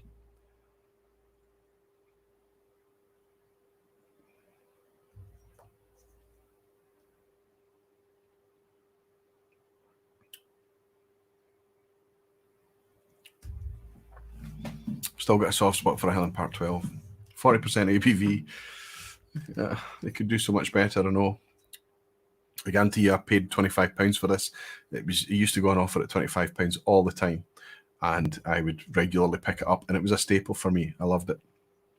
There's a wee bit saccharine sweetness on there in the finish, but I think it's always been there. I don't think that's a development because of the way I've been storing it. I think it's just the expression. I think it's just that particular dram. It tastes a wee bit more contrived, a wee bit more forced, I think, than some of the older whiskies that I've been trying tonight. That's to be expected. Another wee drams come into me here from Ian Bullock. Ian Billook, it looks like. Ian, I hope I'm pronouncing your name well. He said it's always nice to catch a vPub live. Great stuff. Thank you very much, Ian. It's always a pleasure to have you, especially when you buy me drams, my friend. Thank you. Cheers. And thanks for supporting. It's been part of the Barflies too, Ian. Decent. Still a good wee whiskey. I'm going to pop that over there so I know what's in that glass. It's only a wee teeny drop. I'm not going to pour any of this. I'm very familiar with how this is. It's just a modern Highland Park 12. But then I'm going to show you the other bottle that was in that newsagent's. I kid you not. And I've got the box here, I think. The reason I want to show you the box is, look at the dust on the top of the box. So that's where it gets its name, Dusty, right? It's very, very, very dusty. And that was a uniform coating of dust before I bought it, and I've played with the box.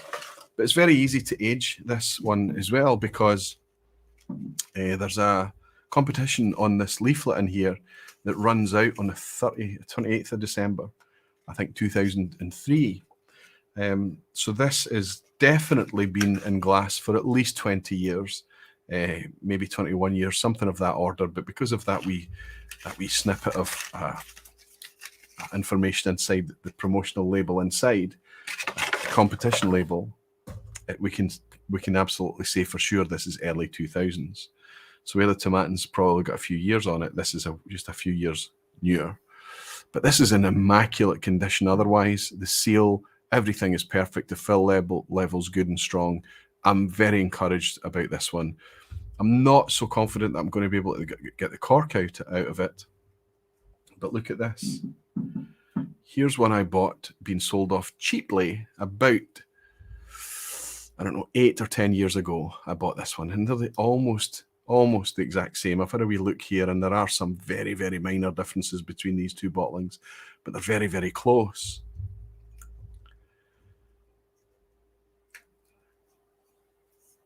I've managed to go through this much of this liquid, despite the fact that this bottle is clearly corked. This whiskey in this Highland Park bottle, I have to be very careful even about opening this one. I might lose the cork on this. Corked is the wrong word. There's contamination in this whiskey.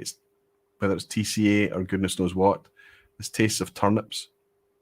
It tastes ugly. It tastes like puddle water. It's not nice. Oh yeah, it's just off, and I think it is corked. The reason I keep this about is because I like the aesthetic. I like having it there as a kind of thing, but I like it if people want to smell, or if they're brave enough to taste what a corked whiskey is. This is one of the bottles that I've got on hand to say, this is what corked whiskey is about. So I'm not going to be getting through this. I've given this out. I've done various things with it over the years to get it down to that level, but this whiskey is off.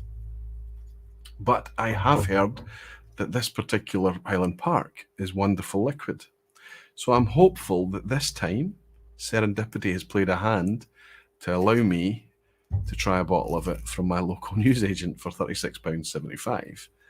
The wee man felt quite guilty about charging me such a huge amount of money for a bottle of whiskey, and he went to great lengths to reassure me that it's very high quality. Okay, easy.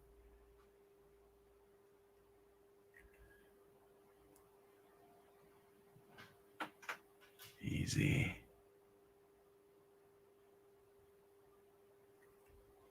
It's coming. I think it's going to be okay, this one. Don't speak too soon. Come on, 20 years. Come on, 20 years you've been waiting.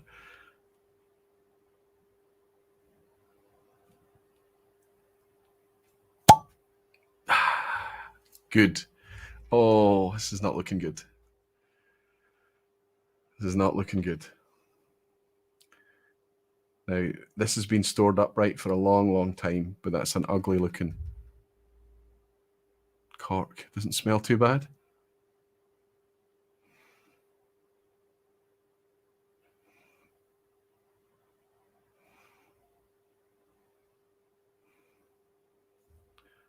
I think it's okay. I think the whiskey smells okay. Let's have a wee go. Highland Park 12.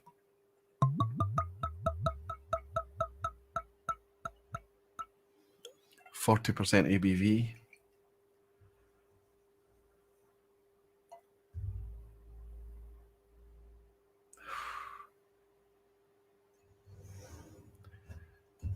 It smells a wee bit odd.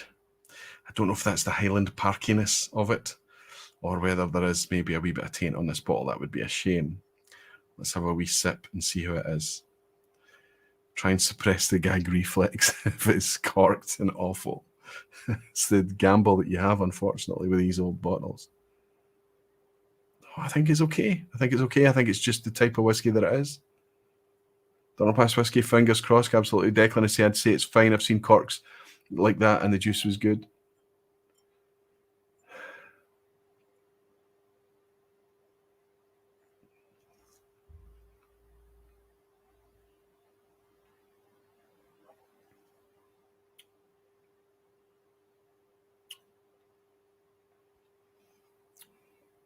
Wow.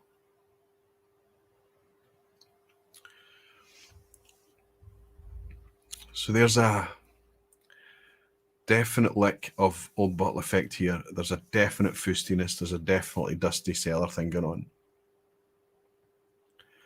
but this is aromatic and rich and sweet. It's like somebody's taken old marmalade and tobacco and mulched it together. It's outdoors, it's damp, it's cold, it's wet, and it's fireside, all at the same time. Like a wax jacket that's been hung up to dry. So, I mean, it's just so...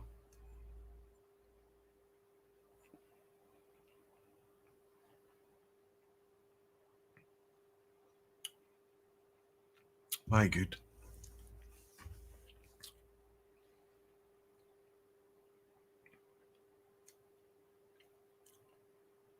I think I'll just kill the stream and just kind of sit for a minute. I hate to think what I would need to spend to experience something like this. This is still young whiskey. It's youthful whiskey because it's been locked down at 12 years old. But like I say, it's still been changing in the bottle. It's been changing. It's been mellowing out. It's been integrating and just marrying. It's just that chemical soup's just been working away in the background, just sitting on that shelf, getting covered in dust, just waiting for somebody to come along.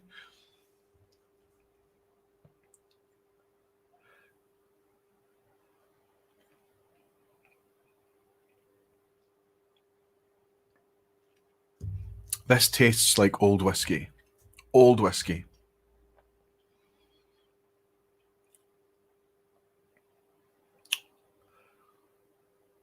This is so interesting. There's a weird dryness to it. There's a funk in here. I'm thinking, I keep getting ideas of drying things that are damp. It's weird. It's very strange. I'm in a fusty environment. I'm in a farmhouse. It's old sour oranges. It's like marmalade. There's a smokiness to it. But a distant puff of smoke, like I say, like a hearth or a fire, or you're in a room that's had a fire burning in it already. It's just quite incredible. I can't believe I've almost finished this. Let's pour a wee bit more. Quite incredible. Absolutely incredible. This is old school whiskey. Old school. Now, what would you have to pay if you went to a retailer to buy this? You'd be a couple £100 probably. But I think you can still pick these up at auction for probably half that, maybe a wee bit more. Declan Cooley's asking if it's Dunnage. It's similar. It's more of a kind of damp than Dunnage. Dunnage is that really cool, but it's very much in that ballpark. I've come to love plastic screw caps. You get on the Yuichi Miyagikyo Hakushu Yamazaki. Tim is saying, yeah, they make a lot of sense, don't they? But the ceremony of a cork, when it works well, can't be beaten, Tim.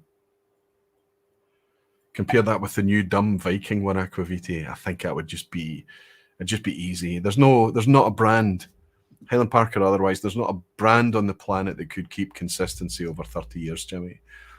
And inevitably, because as much as anything else, all the cynical things that we talk about often, but as much as anything else, you know, this Highland Park was put together when there was a lot more stock around. Whiskey was made differently. It's had, like I say, 20 years just to marry in the bottle.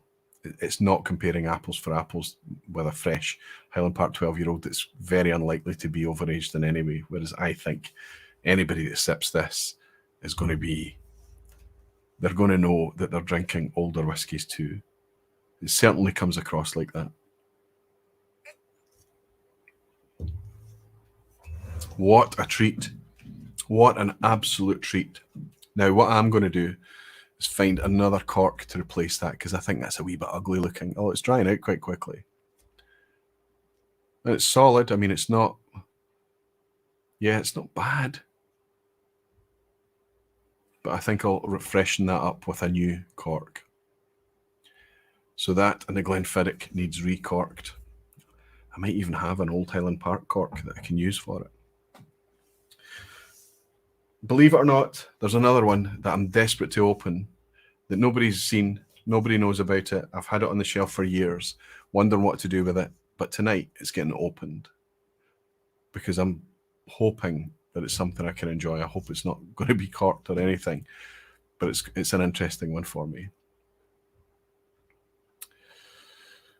There is, how are we doing for time? 125. We're doing okay tonight. We're doing okay. One more bottle to go through. Quiz at the end, of course, there is. And I hope you stay around for that. I've got a nice bottle to open. One more, the one I'm most excited about. Let's just as I touch it and it jumps. Jason Whiskey Wise, good to see you in, buddy. I would manage to hang out with you as well. I've been so busy. I counted up that before I met Peter and Jason this week, I'd met up with 16 barflies in the space of 2 weeks. 16. Now, admittedly, sometimes it was 2 or 3 of you at once. It's been fabulous. It really has been. But it's yeah. I've been out a lot recently. Jason, it was wonderful to hang out with you earlier this week. It's been nice to catch up, and it's good to see you doing well.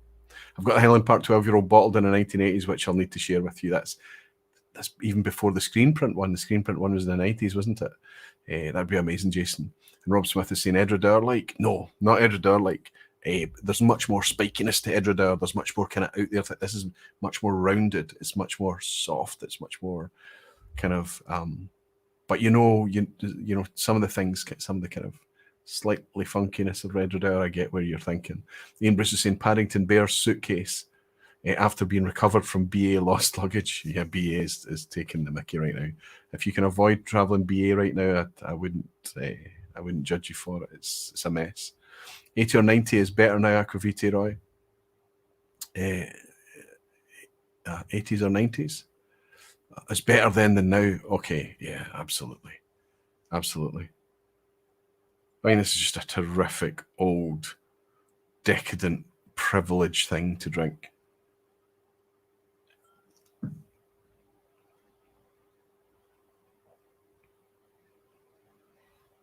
I'm looking for detail and complexity, not millions. You know, it's 40% ABV. It's a wee bit round, but it's delicious. It's fantastic. I'm going to struggle. Quite an amazing difference from this one that's been opened like this. I'm going to need to put a big red X on this so I don't confuse them and don't pour this ever for my guests because it does taste absolutely rancid. Whiskey was made differently, says Jimmy Legg. Absolutely. Means men with years of experience made it and no computers were involved. There's some truth in that. Absolutely. Things are a wee bit different now. But I think I don't know if it's as much that and as much as, we tend to look at, a lot of granular things like barley style. And I think it's just so much to do with the time and the wood and the moment and just how things were made back then. It's easy to blame automation and all of these things. The privilege is, Jimmy, that we can still touch whiskies like this. If you remind me, buddy, I'll bring you some of this when we meet up later in the year. Reb is saying, I don't think there'll be a problem in years to come with these bottles, with the new plastic corks. Yeah, that's true. And Ryan is saying, I think I paid 30. I tried to reach out to you, Ryan Sutherland. I sent you a message by direct message on Patreon asking if you still want to be part of Is It a Speyside? I'm going to read out what the waiting list is actually. So this is a waiting list I have. So if you're on the waiting list or you think you should be on the waiting list or you'd like to be on the waiting list to appear to play a game of the Is It a Speyside challenge, then you need to reach out to me. Send me a direct message. I think the best way to do it is just put in the comments under the YouTube video. Say, yeah, I'm up for a game of Is It a Speyside? I've got lots of names scored out here. I've got Blair Stevenson. I've got Jason Viswani, who's in tonight. I've got Ryan Sutherland, who's in tonight. I've got Hans Waldman, Daniel Soledad. I think, Daniel, it's been a wee while since I've seen you, but you're still around. Taylor Ashley, Mark Slasak, Glenn Duncan, Alistair McPhail was on. He's been on. Carlos Sanchez and Jerry Miller. If anybody wants to be added to that waiting list, reach out to me because don't think that you're going to have to wait that long. It's down to availability, who's available. So sometimes if I've got somebody, I'll reach out. Usually be quite short notice, less than a week's notice, but if you're up for it, we can get together. All you need to do is know that you have an ability to film yourself, for the camera to stay stationary, for you to have either a microphone or the ability to get very close to if it's a mobile device or something that you're using so that the inbuilt mic works very well. and that you're comfortable and you can sit and relax and join in. I'll bring you behind the bar at the vPub. We can play a game as a Speyside, and if you like, I'll probably try and bully you into staying for the quiz at the end if you'd like as well. Could be good fun just to involve more of the community. We used to enjoy it. It used to be great fun. Sorry, Roy, did email. So you have emailed me. It's okay, buddy. I've not picked it up yet. It's Rico Donert's 40th birthday today, Roy. So Rico, I have been able to let me raise this glass of it. No, in fact, I'm going to go back to the Highland. No, which one was from the 18-year-old Glenfiddich, which we know absolutely was the 1980s. That suggests to me that you were born in the 80s, Rico. You're celebrating your 40th today, and I'm going to raise this 40-year-old, not legally aged, but 40-year-old whiskey, and wish you a very, very happy birthday, Rico. Slanchiva, buddy. Many happy returns.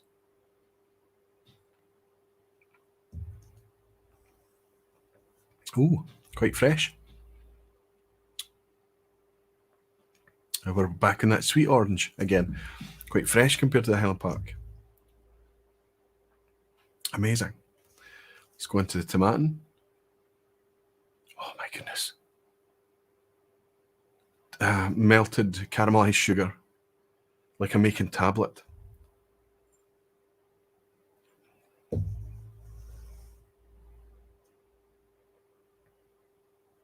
Wow. It's like that Tomatin's just been woken up and it's coming alive. It's like it's happy to be out of the bottle. That's incredible.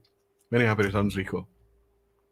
Rico's saying thank you very much, thanks. So who's the Mike? Who's Mike? Who's the other Mike? Who's the other one that I've missed? I'm going to say many happy returns, Mike. Happy birthday, Mike. Whoever you are. Menno was trying to look out for you, buddy, and I haven't picked it up yet, so I'm not very sure who it is. Mark Lambert, it's insane, wonderful idea to put faces to names and handles for such great folk. Mark Lambert, so good to see you in, buddy. Brilliant. Maybe you'd like to step forward and have a wee game yourself. Terrific stuff. Peter Lee is in, must have finished the shift for tonight. Good to welcome you behind the bar, buddy. Good to welcome you in the lounge. Just home from a hard day at work. What have I missed? Nothing much. I'll put timestamps underneath so you can catch it on the replay. Tom Elmer is here. So what did you use when you drink a toast to older folk, 50 or 60? That's right, Tom. Now that you're in, I have to do something quickly, and this is going to be difficult for me to do on the hop. Should have done this in advance. I haven't, but I'll try and do it quickly. So I'll go. I need to get a link because your bottle is now.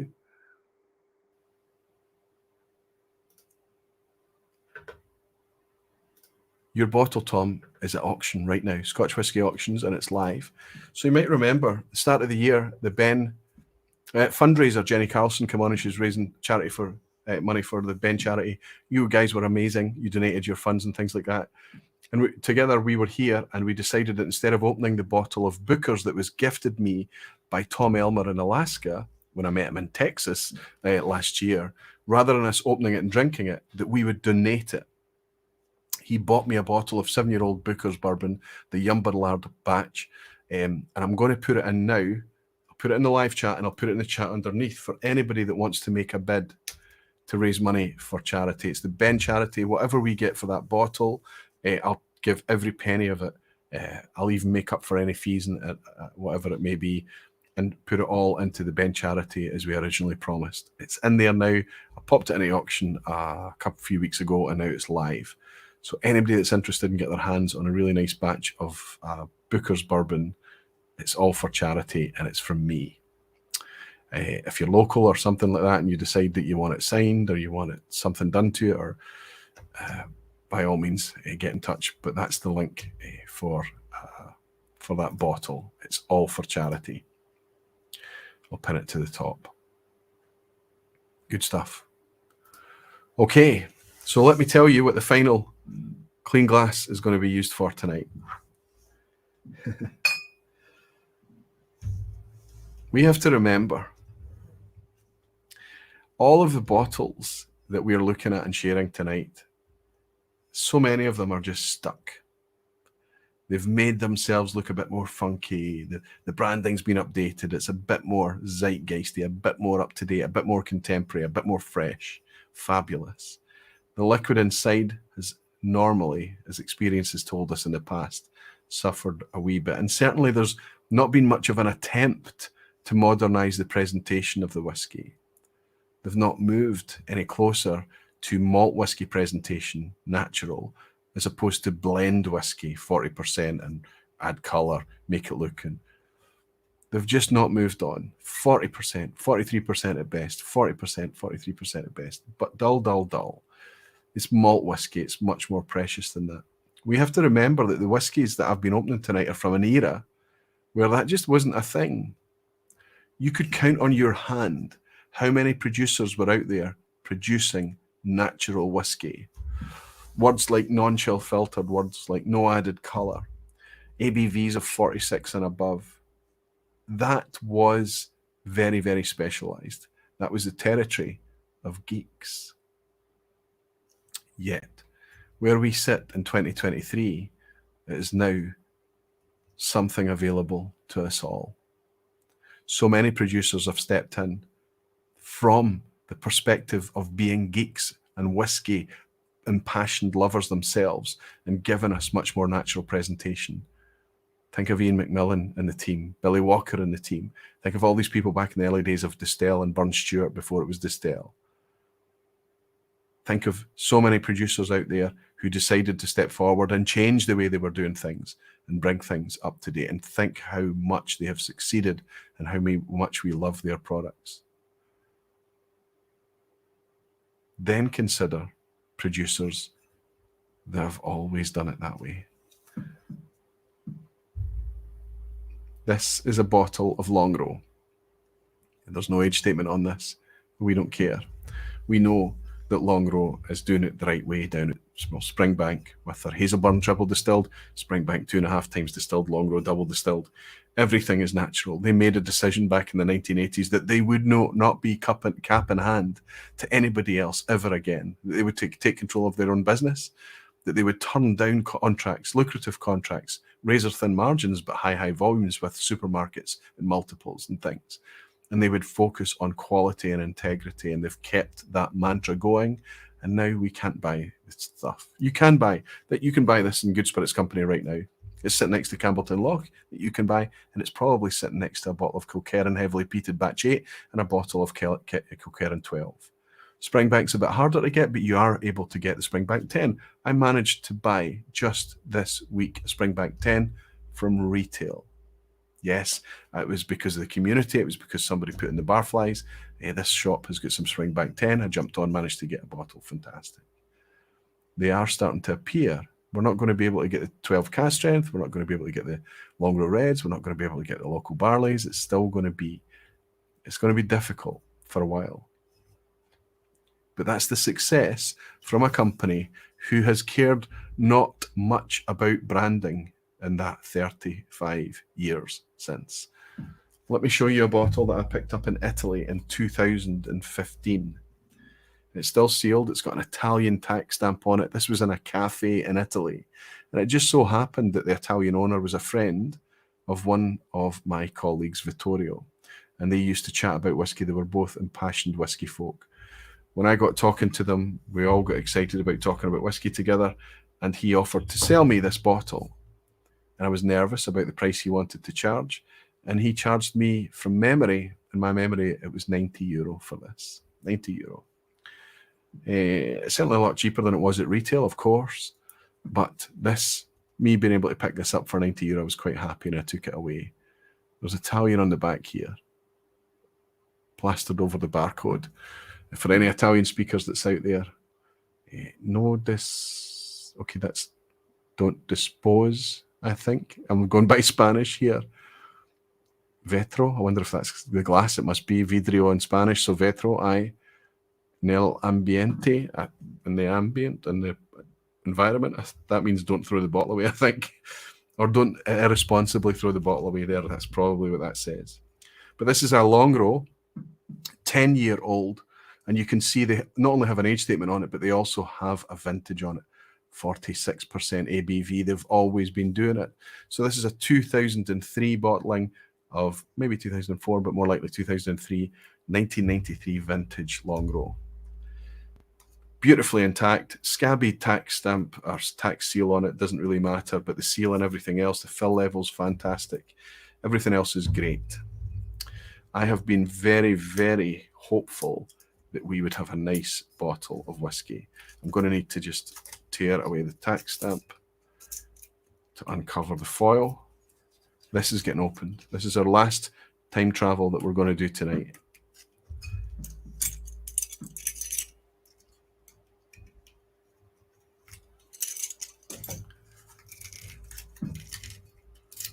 And I know the privilege I have of being able to open a bottle like this. Still need to be careful with it. It's a 2003, 20 years old, but it's going to be, and it feels okay to start with. Very fragile. Okay, here we go. There's only a little bit came off, so there's a good chance I might not have to throw the cork into the bottle. I might be able to retrieve it, just gently turn rather than push. Come on.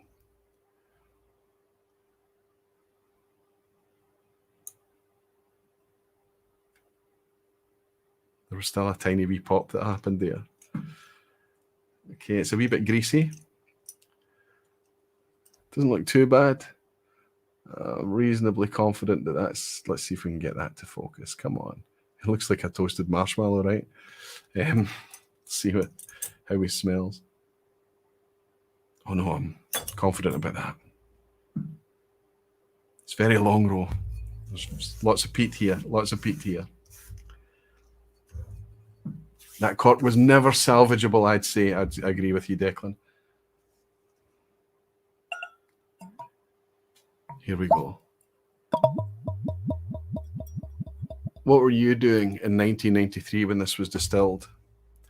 I was living in Wiltshire in England, having the time of my life, 23 years old. What was I doing in 2003 when it was bottled? I was getting married.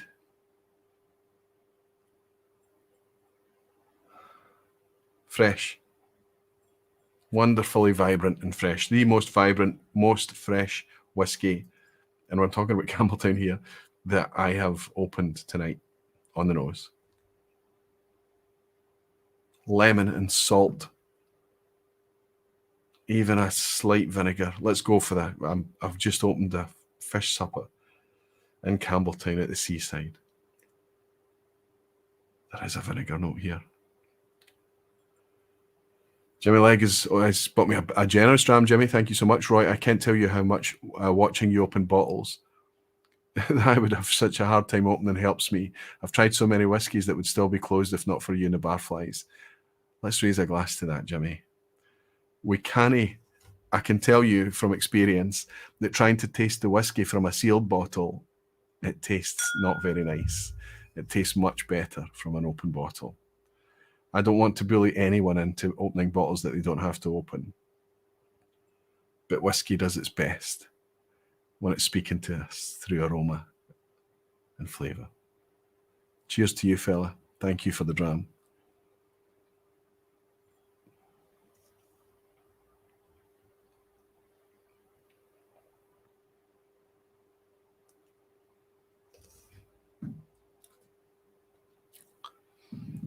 Alive, vibrant, fizzy, peat, not ashen, not burnt. It's warm, meaty, savoury smoke. So much salt.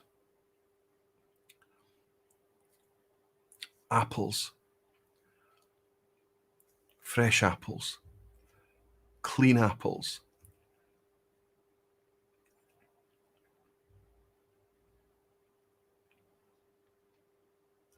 Fruit tea, blackcurrant and raspberries, bright fruit, some green.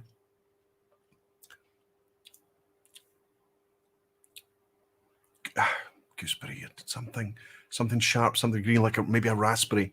Now raspberries are very, very dark red, but to me they taste green. There's a freshness, and then a soft wee finish. Another wee sip.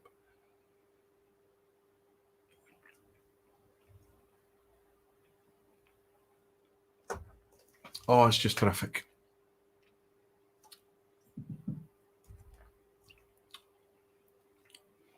Again, I don't know what you would need to pay to have this flavour, this density, this experience in a modern contemporary bottling of whiskey.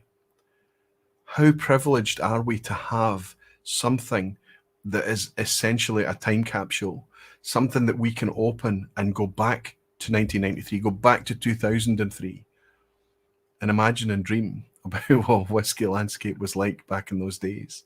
Springbank was still on its knees in 1993, but it was clawing its way back out. Through the 90s, it started to build its strength. Through the 2000s, it became confident and it morphed. And in the last 10 and 15 years, it's been able to cash in on taking a different path.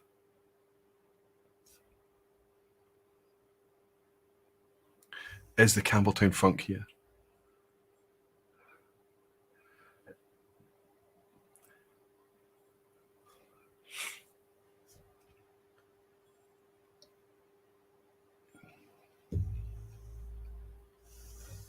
It's aromatic and smoked meat and coastal and salty and complex. The fruity thing is flashing. I've got some great whiskies open. I have to say, these have been sitting far too long. Fantastic that I could share, at least give you guys some vicarious enjoyment of me opening these two. That's 3 corks.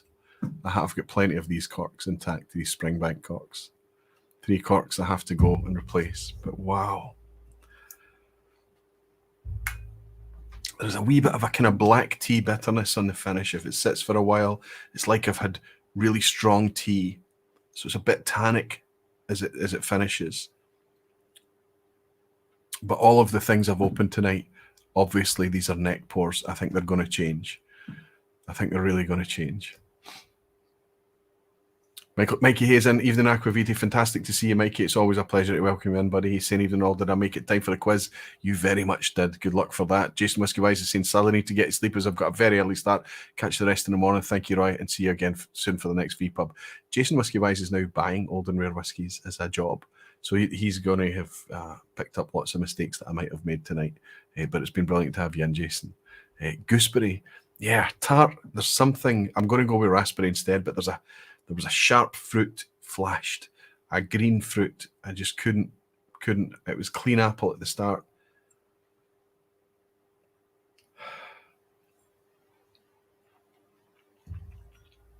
And gooseberries have that. You need to leave gooseberries for a long time for them to sweeten.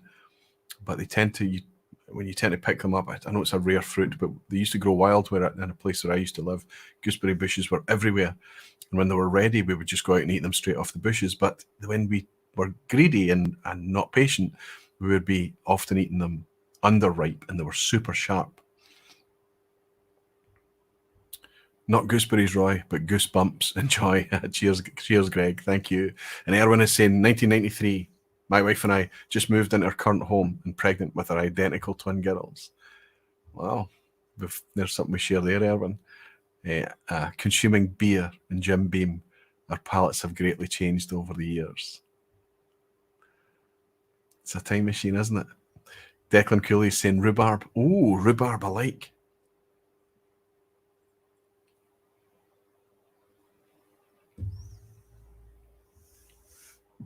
Definitely on that theme.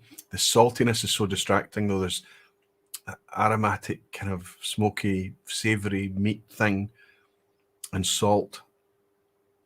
Some oranges now. Things are softening. I'm going to enjoy this. Hellswood is saying we were based at Lynham. Wow, you were at Lynham in Wiltshire between 1990 and 1996. Wiltshire is a lovely country. We used to bump into a lot of people from Lynham when I went out drinking in Bath and Chippenham and Devizes and wee tiny places like Hungerford and all over the place. Aye, there's a good chance we've bumped into each other in the past, back in the early 90s, Helen. Quite incredible. A wee bit of time travel, right enough. So there we go for tonight. I've put the link in for that bottle. If anybody wants to bid on that bottle of Booker's, it's out there. I'll put it in the link below. It's available to people internationally as well, wherever Scotch whisky auctions ship to. Don't be silly. I mean, it is for charity. No, I can go nuts. It's for charity. But yes, it's available there, and it's a donation from Tom Elmer in Alaska. I picked it up from him in Texas last year, and aye, terrific gesture. I'm more than happy to pass it on for charity. So there is a quiz at the end. I guarantee you that it's going to be a comfortable quiz tonight, right up until the halfway point. Then it's going to get sticky and messy. So if you're up for a wee bit of a challenge, remember that it's always multiple choice. You're only playing against yourself. You don't need to share what the score is. Keep it to yourself if you want to, and share it if you want to. It doesn't matter what you score. There's very, very little chance that you're going to walk away with a donut, a 0 out of 10 tonight. It's just good fun.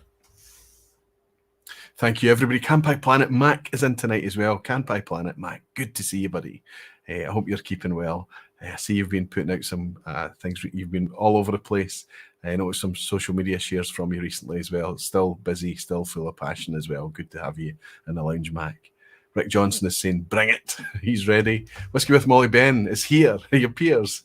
You've probably been in, Ben, and I just didn't notice you. Saying, quiz time, got my eyelids pinned open for this.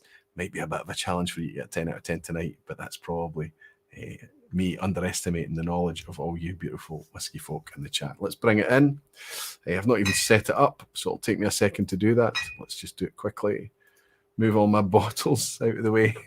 Just a field of bottles to tidy up before I go to bed tonight. That's normal.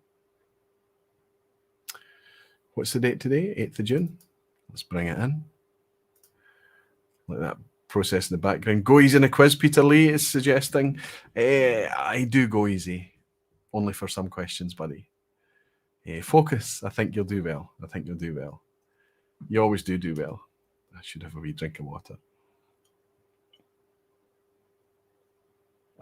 Jerry Miller is saying, I showed my intellect by missing question 1 last time. Not tonight, Jerry. You're here for this one, buddy. You're here for it. Okay, I think we're ready to go. Quiz at the end, everyone.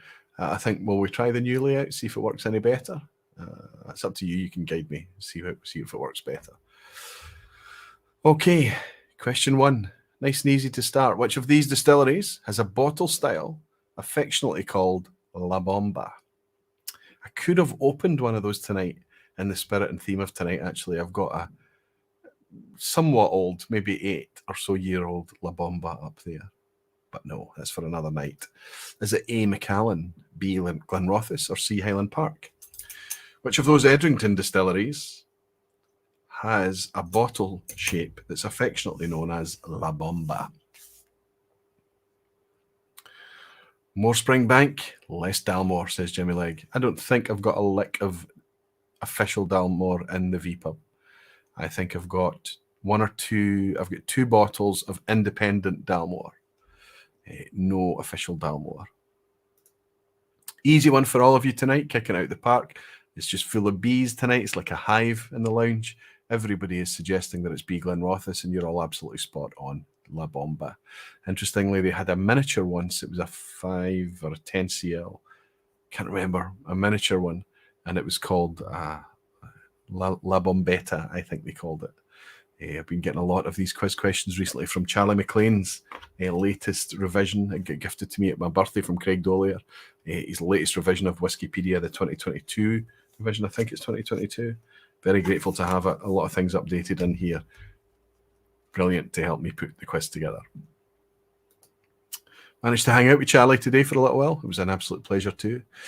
Question 2. The Cummings family, notably Helen and Elizabeth, are associated with which Speyside distillery? The Cummings family, notably Helen and Elizabeth, are associated with which Speyside distillery? A, Cardew, B, Cragganmore, or C, Glenkinchie? 3 Diageo distilleries there. Got a lot of tiny little pours to sip tonight. And the one I started with, I didn't even talk about.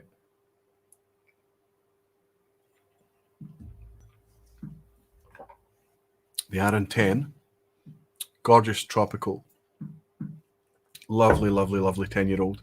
And over my shoulder, you might be able to see an Aran 14 sitting here that was muled over the Atlantic for me by Phil and Deepa. Got to hang out with them on Friday last week too, and they brought that over for me. Very, very inexpensive as well. Great price, couldn't pass it up. Brilliant stuff. So grateful to them.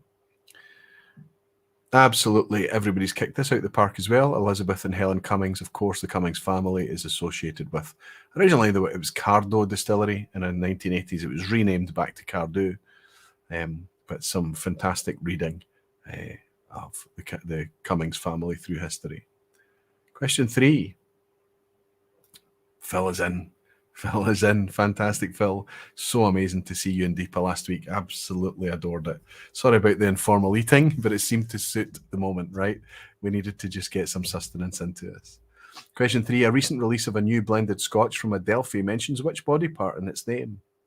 Which body part is mentioned in a recent Adelphi blended scotch release? Is it A, leg, B, A, leg as in Jimmy, B, head as in Pete, Petehead, and C, nose as in, I don't think we have any noses, and we don't have any barfly handles with nose. Inverurie Whisky Shop's in. Good to see you.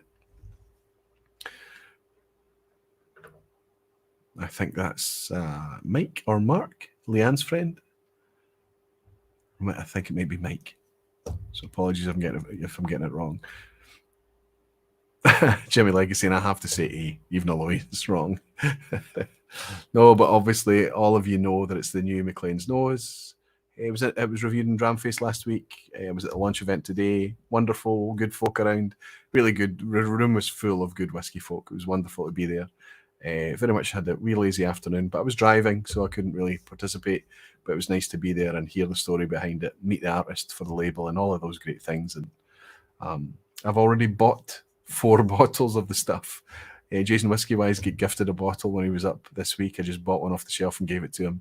I just love the anxiety-free enjoyment that comes out of that fantastic bottle of whiskey. It's McLean's Nose, of course, from Adelphi.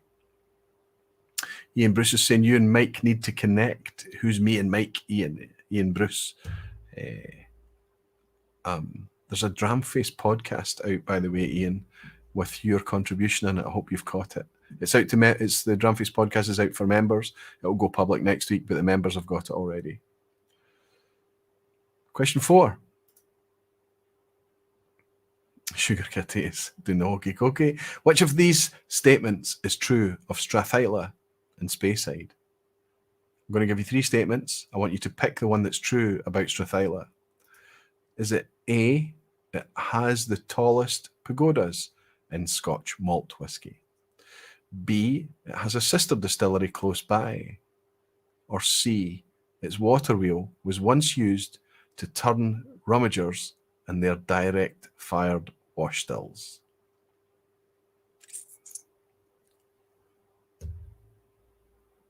What is true of Strathyla Distillery in Speyside? Robert Primo is saying 3 out of 3, a Christmas miracle. Rob Halfer is plugging Dramface. Fair play to you.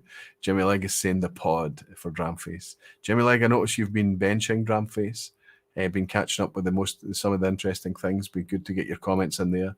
Already listened to the new podcast, says Conrad. Good to see you. Thanks, Blackfen, for listening and tuning in. Thanks for being a supporter of Dramface. Love it. Love it. Love the team, love the vibe, love the way Dramface is going now. We need to preserve it as long as we can. It's fantastic. Has to be B, right? Does it have the tallest pagodas? Does it have, is Warner, One Glassman is suggesting, sister distillery close by? Or is it C, its water wheel was once used to turn the rummagers in the direct fired wash stills? I can tell you that it's a freebie. That is all of this is your free one tonight. Nobody gets a donut. Nobody gets a 0 on tonight's quiz at the end. All of those are true about Strathyla. Its water wheel is the craziest one, right? It was once used for power, but it was also used to turn the rummagers in direct fired wash stills. So solid matter builds up on the bottom of the copper pot stills when it's direct fired. So they've got to put a rummager in there to kind of stop it sticking to the bottom. And that was what they used the water wheel for back in the day. Quite amazing. I didn't know that. Jim Lag is saying I'm on my first page of the reviews on Dramface now. It's taken months to catch up. Yeah, you can just dip in and out though, buddy. We've got a fantastic new search engine as well. One of the best things that's able to do now is expose all the amazing content that's on there. So just punch in anything you like. If you go to the tags at the bottom, you can click on the tags to read more of the same by author, by type, by distillery, whatever it may be. So things are getting better and better all the time. One of our main helpers is in tonight, Rob. Question 5 is the image question, as always. And I'm just going to ask you, where are we? Looking at this distillery, where are we? Are we on Islay? Are we in Speyside? Or are we in the Highlands? A, Islay, B, Speyside, C, the Highlands. I read them all. Wouldn't want to miss anything. It's too good. Thank you, Jimmy. If we're getting your endorsement for Dramface, we're doing a good thing. We're doing a good thing. Remember, Dramface isn't always just about scores and tasting notes and nosings. It's very emotional. It's whimsical. It's educational. It's storytelling. It's fact-finding. It's investigative. It's everything. It's a long read format most of the time. Anywhere from 5 minutes to 15, 20-minute reads. Every day, over your coffee, every weekday, a new thing drops on Dramface. And even if you're not the type to read the content, I guarantee you, reading Dramface, you'll build up a much, much deeper feeling for all of what whiskey can offer.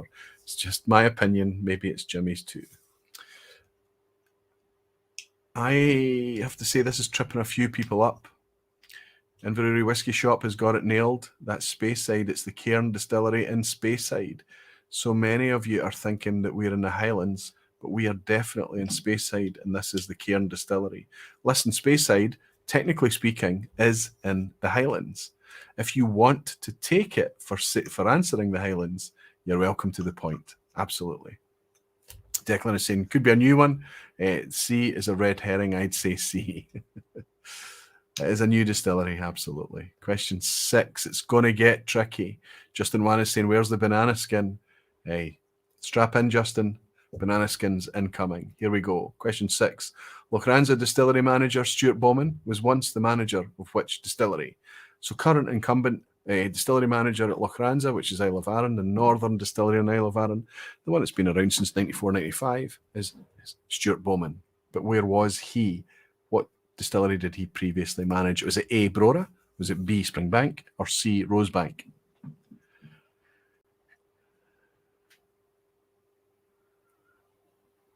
Black Fen is saying, I'll gamble on getting one of the next 5 right. Donnerpass Whiskey is saying, taking the Speyside is in the Highlands cheat. 5 out of 5. Take it, Tim. Just take it.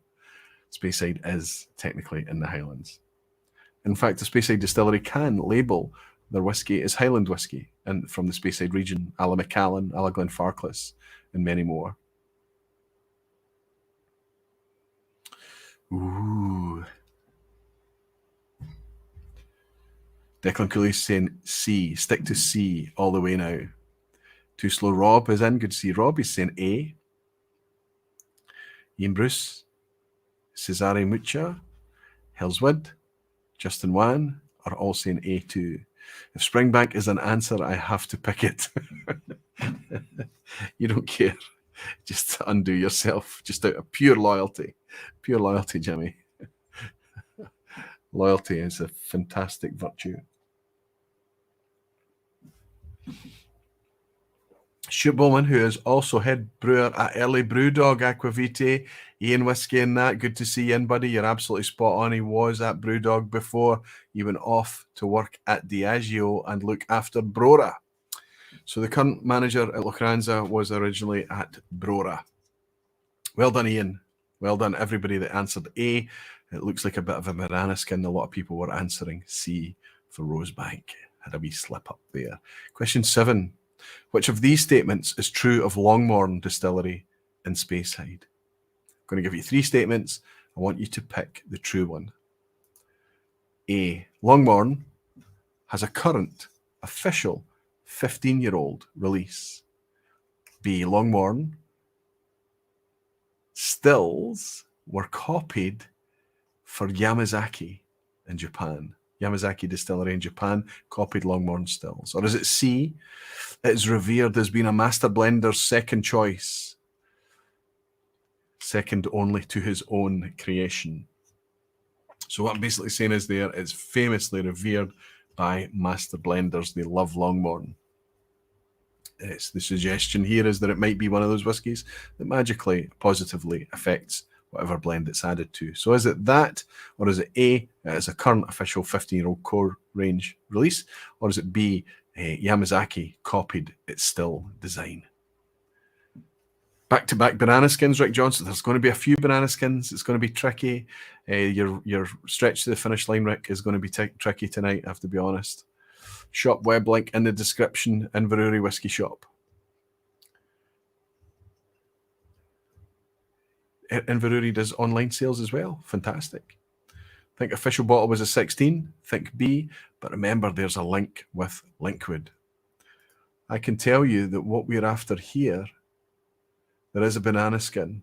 There was a current 15-year-old. It was 45%, but it was discontinued many, many years ago. A legendary long-missed thing. I think they discontinued it about 2009 or something like that.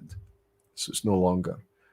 B, its stills were copied. Its stills were actually copied and used in Japan, but it was for Yoichi Distillery. Longmorn stills are used, the same design is used at Yoichi.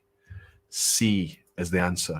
It is revered by almost universally revered by master blenders, and they go as far to say that they like it as their first choice after their own creation.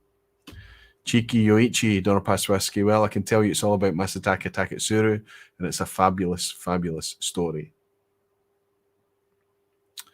Sorry if the banana skin there caught anyone else out. It's not going to get any easier. Question 8. Which English distillery has just released a new bottling called Alter Ego? We're looking for an English distillery that's released a new bottling called Alter Ego. So we Dramface logo here, suggesting that if you read Dramface, you might have picked this up. A, is it Wireworks? B, is it Bimber? Or is it C, White Peak? Robert Primo is already on his pass mark, celebrating. I never pass, he's saying, but he's on 5 out of 7 tonight. Hey, you're going to score even better. You're doing very well. Whiskey Wookie's in. Superb. Good to see you. On a 5 out of 7 as well. Pass mark. Where's Roy? Is on 4.5 out of 7. Terrific, Roy. BMO is on 6 out of 10 again. Terrific. Molasses Mike. Good to see Mike. He's on 6 out of 7.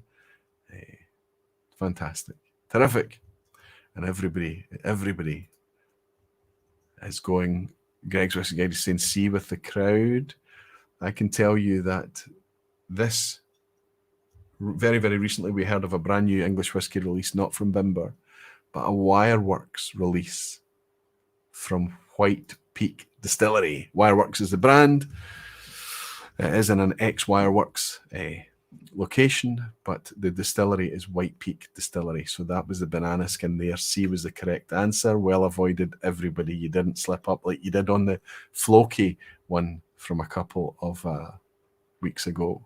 Dorpass was saying recently found a Longmorn 21 bottled long ago from the coal-fired stills. Oh, you lucky man. That will be a bit of a time capsule. That'll be an opportunity for some time travel for you, Tim. Question 9. It's getting difficult, guys. It's getting difficult. Hold on. Craig Duff was made at Strathyla. Glen Isla was made at Glenkeith. But where was Glen Craig made? Back in the playful days, Craig Duff was a malt whisky made at Strathyla. Glen Isla was a malt whisky made at Glenkeith. But where was Glen Craig made? A, Milton Duff. B, Glenburgie. Or C, Glentochers. Pretty tricky, and I'll tell you how tricky this is because I was able to try a Glen Craig in Limburg this year, and I'd never happened upon it before. I had never heard of it. Doing a wee bit of research since I've discovered what Glen Craig is all about.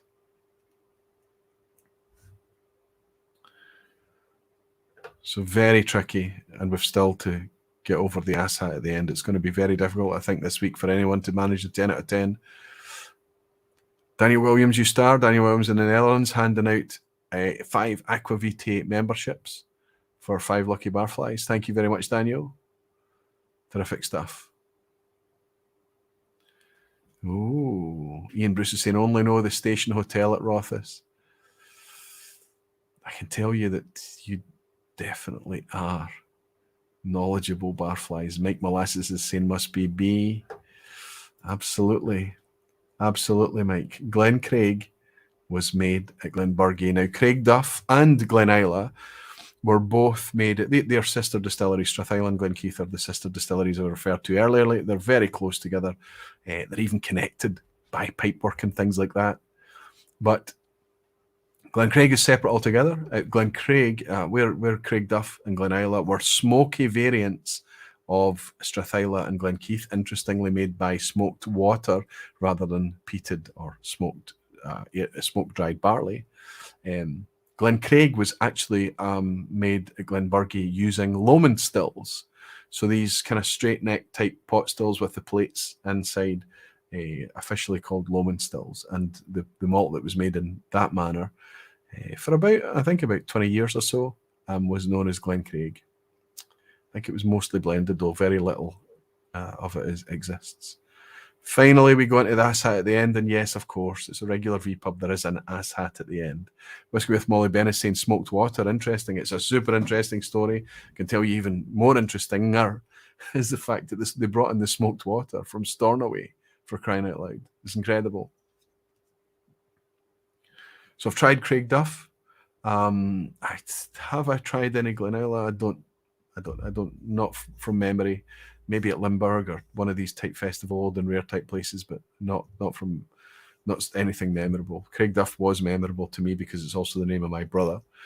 But this year I managed to try a Glenisla as well. Sorry, Glencraig. Okay, here's the ass hat. Strap in, everyone. Let's see how the scores are going. 8 out of 9 for Gino, 7 out of 9 for Whisky Radar Roland. Happy birthday, Whisky Radar Roland. You should take a 10 out of 10 today, of course. Is it? No, it's not you. It's Rico, isn't it? Sorry, Roland. It's not your birthday. Danny Hebbington is on a 7. Cesare is on an 8. Hooray, he's saying terrific.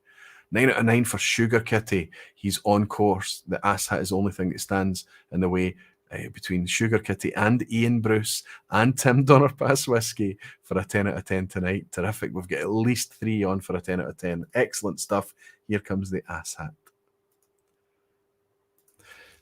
What is the approximate annual production rate of Springbank Distillery, including what it makes for Hazelburn and Longrow? What is the approximate annual production rate? Is it A, a little more than Ardnamurchan?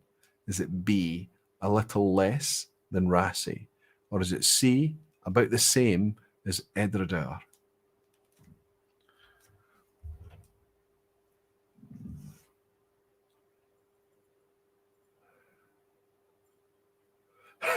Rob Too Slow is saying, no, it's a capacity question.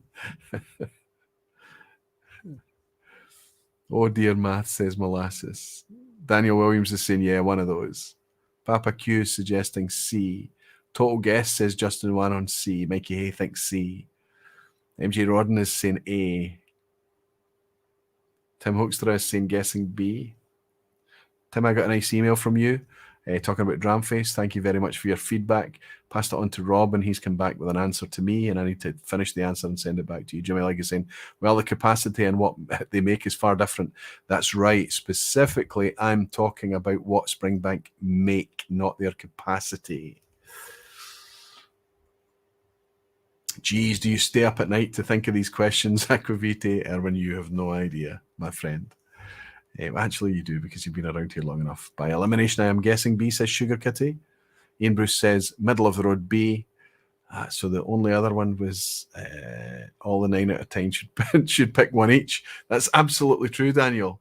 That's absolutely true. The 9 out of 9 should pick one each. So Ian, Sugar Kitty, Daniel Williams. Was it Daniel? Is it the other one? Yeah, I can't remember who the other 9 out of 9 was. Anyway, I can tell you that Springbank makes about 220,000 litres of Springbank per annum. They add on to that about 30,000 litres of Hazelburn and about 30,000 litres of Longrow. Not much. 280,000 litres. That's based on 2022 figures. Ardnamurchan in 2022 was 400,000 litres, so it's not A.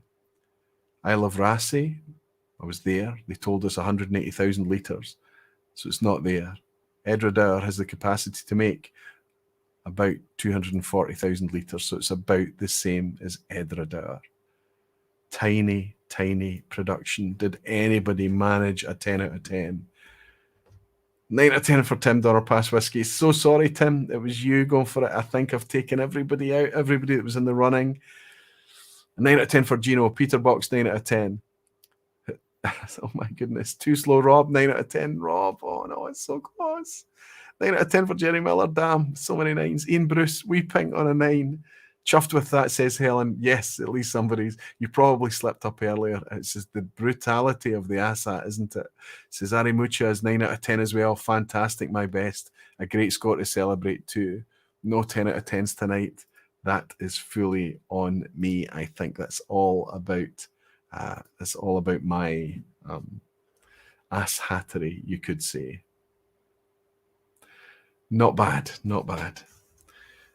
I've really enjoyed hanging out. I've really enjoyed these whiskies tonight. I've really enjoyed being able to get these open, some of these whiskies, and be able to taste these true time capsules. That's exactly what they are. There's no question about it. I know it's whimsical. It's also whimsical when we smell a whiskey and it takes us to a place or a certain time. It's whimsical to see a date or a vintage and consider what we were doing back then.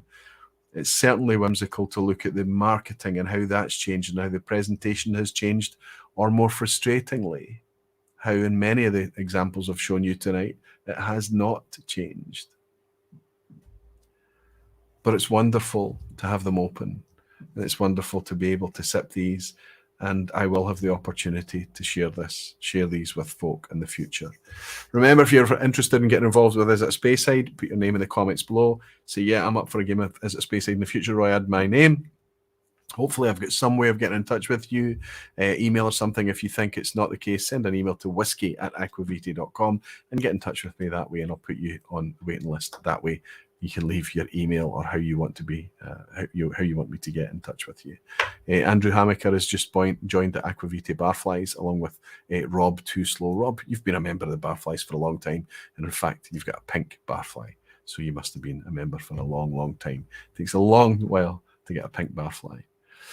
I'm going to raise the glass of the one I never talked about tonight. That's what I was sipping to set up tonight. And I think it's one of the best rebrandings that there's ever been. This is really quite plain, simple, kind of boring, almost branding on the old tall rounds that Aaron used to have, but they've got these nice little round shoulder bottles that are much nicer. But I have to say, when it comes to the 10-year-old, the new version is much more toffee caramel, much more kind of oak cask driven to my palate. Maybe they're investing in more active, more good quality casks. But this 10-year-old, the tropical, sharp crispness to this whiskey, I'm going to miss it. The 14-year-old, I can't wait to get that open. I really can't wait. It could have been a contender for tonight. That was my whiskey of the year, the 14-year-old in 2018. Aye, all the memories, right? Anyway, thanks very much for joining me for another Thursday Night vPub. I hope you had a wee bit of fun vicariously time travelling with me tonight. I'll raise this glass of Aaron 10. I'll remind you all that I'll be back here again next week with another topic, another vPub. Looking forward to, I suppose we've got, what did I say, 4 or 5 countdown before the summer break at the end. But I'm looking forward to hanging out with you again next week. And until then, remind you all that you're very dearly loved. Thank you. Slanchava, beautiful whiskey folk, dedicated barflies. Good night.